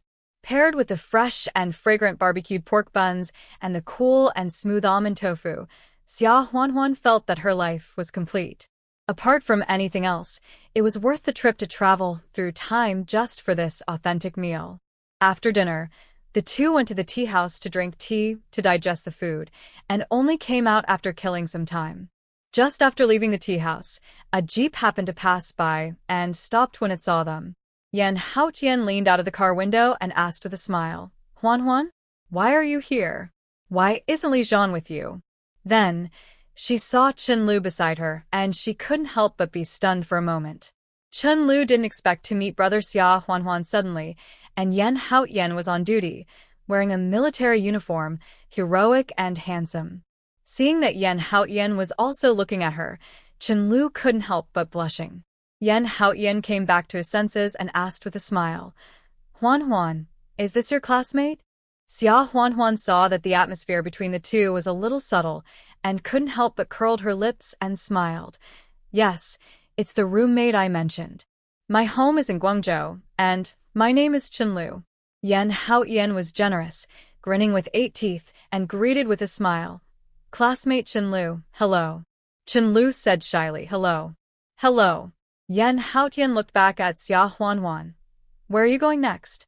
"I'll take you there." Xia Huanhuan smiled. "Are you on duty? Let's go by ourselves." Yan Haotian shook his head and said, "The official business is over, and we are going back to the base." "It's okay." Xia Huanhuan said, "That's fine." Chunlu was still a little embarrassed, but Xia Huanhuan pulled her into the car and said, "It's okay. The direction of your home is the same as the direction of my brother's base, so it's on the way." Chunlu didn't refuse and got in the car. However, she was still shy along the way. When she arrived at the family compound where her family lived, she got off the car, thanked him with a red face, and then left. Xia Huanhuan waited until Chunlu walked away, then smiled and said, "Brother, my classmate has a good personality, and she is still single and has no partner. I saw you looking at her just now." Yan Haotian didn't wait for her to finish, and he was embarrassed and scolded in a low voice, "Don't talk nonsense. I was just stunned for a moment when I saw her at first glance. Don't say anything in front of my parents." Xia Huanhuan pursed her lips and smiled. "Okay. I won't say it." But Chenlu is indeed good. Xia Huanhuan stopped there. She had no intention of being a matchmaker. Anyway, Chenlu was in Guangzhou now, and there was still more than a month left in the summer vacation. If Yan Haotian really wanted to, he would take the initiative. What happened next would depend on whether they were destined to be together. This visit was almost over, and Xia Huanhuan and Li Zhan went to the train station to buy return tickets. Yan Haotian sent them to the train station again, and Chenlu came to see them off and brought them a lot of local specialties. After Xia Huanhuan and the others got on the train, Yan Haotian and Chenlu came out together. Yan Haotian remembered what Xia Huanhuan said. He was indeed not a child anymore. Although Chenlu didn't look as good as Li Zhan, he was still a little girl. His sister is so bright, but she is also beautiful like a pretty girl from small family, and she is very attractive. But, after all, she is a college student and a top student at Peking University, so she may not be interested in him. Chenlu felt a little restrained when walking with Yan Haotian. Yan Haotian is 1.80 meters tall, and among all the southern men, he is almost a standout. In addition, he is a soldier with a burly figure, but he looks handsome and does not look fierce. However, Chenlu was originally a little introverted and reserved, and was somewhat afraid of Yan Haotian. The atmosphere between the two was very awkward for a while. Yan Haotian scratched his hair, and then he said, "You came here by bus, right? I'm going back to the base, and I'll take you back on my way." Chenlu was startled and said quickly, No. My bus is quite convenient, and I'll be there in a while." When Yan Haotian heard her straightforward refusal, he thought that she really didn't want to, so he didn't insist any longer. However, the train station was full of people of all kinds, so Yan Haotian didn't just leave. He looked around, pointed to a place and asked, "Is that the bus stop for the bus you want to take?" Chenlu was very nervous, so she quickly took a look and nodded. "Well." Yan Haotian said, "Okay, I'll go with you to wait for the bus, and I'll leave after you get on the bus." Chenlu's face got a little hot, and she whispered, "No. Don't bother. You go first. The bus takes a while, and we have to wait for a while."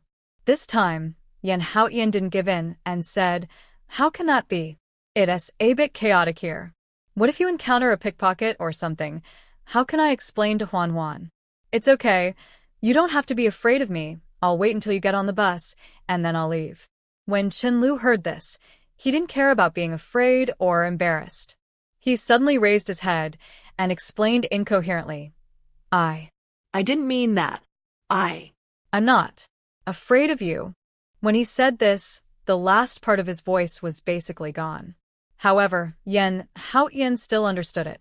He felt much better all of a sudden. He dared to muster up the courage to say that he was not afraid of him. Well, it seems that he is not too timid. The two continued to wait under the bus stop in awkward silence. However, for some reason, no one came no matter how long they waited. Many passengers had already gathered on the platform. Yan Haotian looked at the timetable posted on the bus stop and muttered, "It shouldn't be. There should be a bus at this time." Chenlu smiled and said, "I guess the bus broke down on the road. The last time I came back, it broke down on the road. Later, I waited until the next bus came before I got on it. If you have something urgent, you really don't have to accompany me. I'm alone." Yan Haotian smiled and said, "I don't have anything urgent. I took a leave today to send them off." "It's okay, let's wait a little longer." After waiting for a long time, the bus finally came slowly. Chenlu breathed a sigh of relief. Finally, she could escape from this embarrassing situation. She thought about it and decided that she was either afraid of Yan Haotian or she was inexplicably nervous when he was nearby. She quickly stood up and walked towards the place where the bus was scheduled to stop. Unexpectedly, the person behind her probably wanted to get on the bus and sit in a seat earlier and was more anxious than her.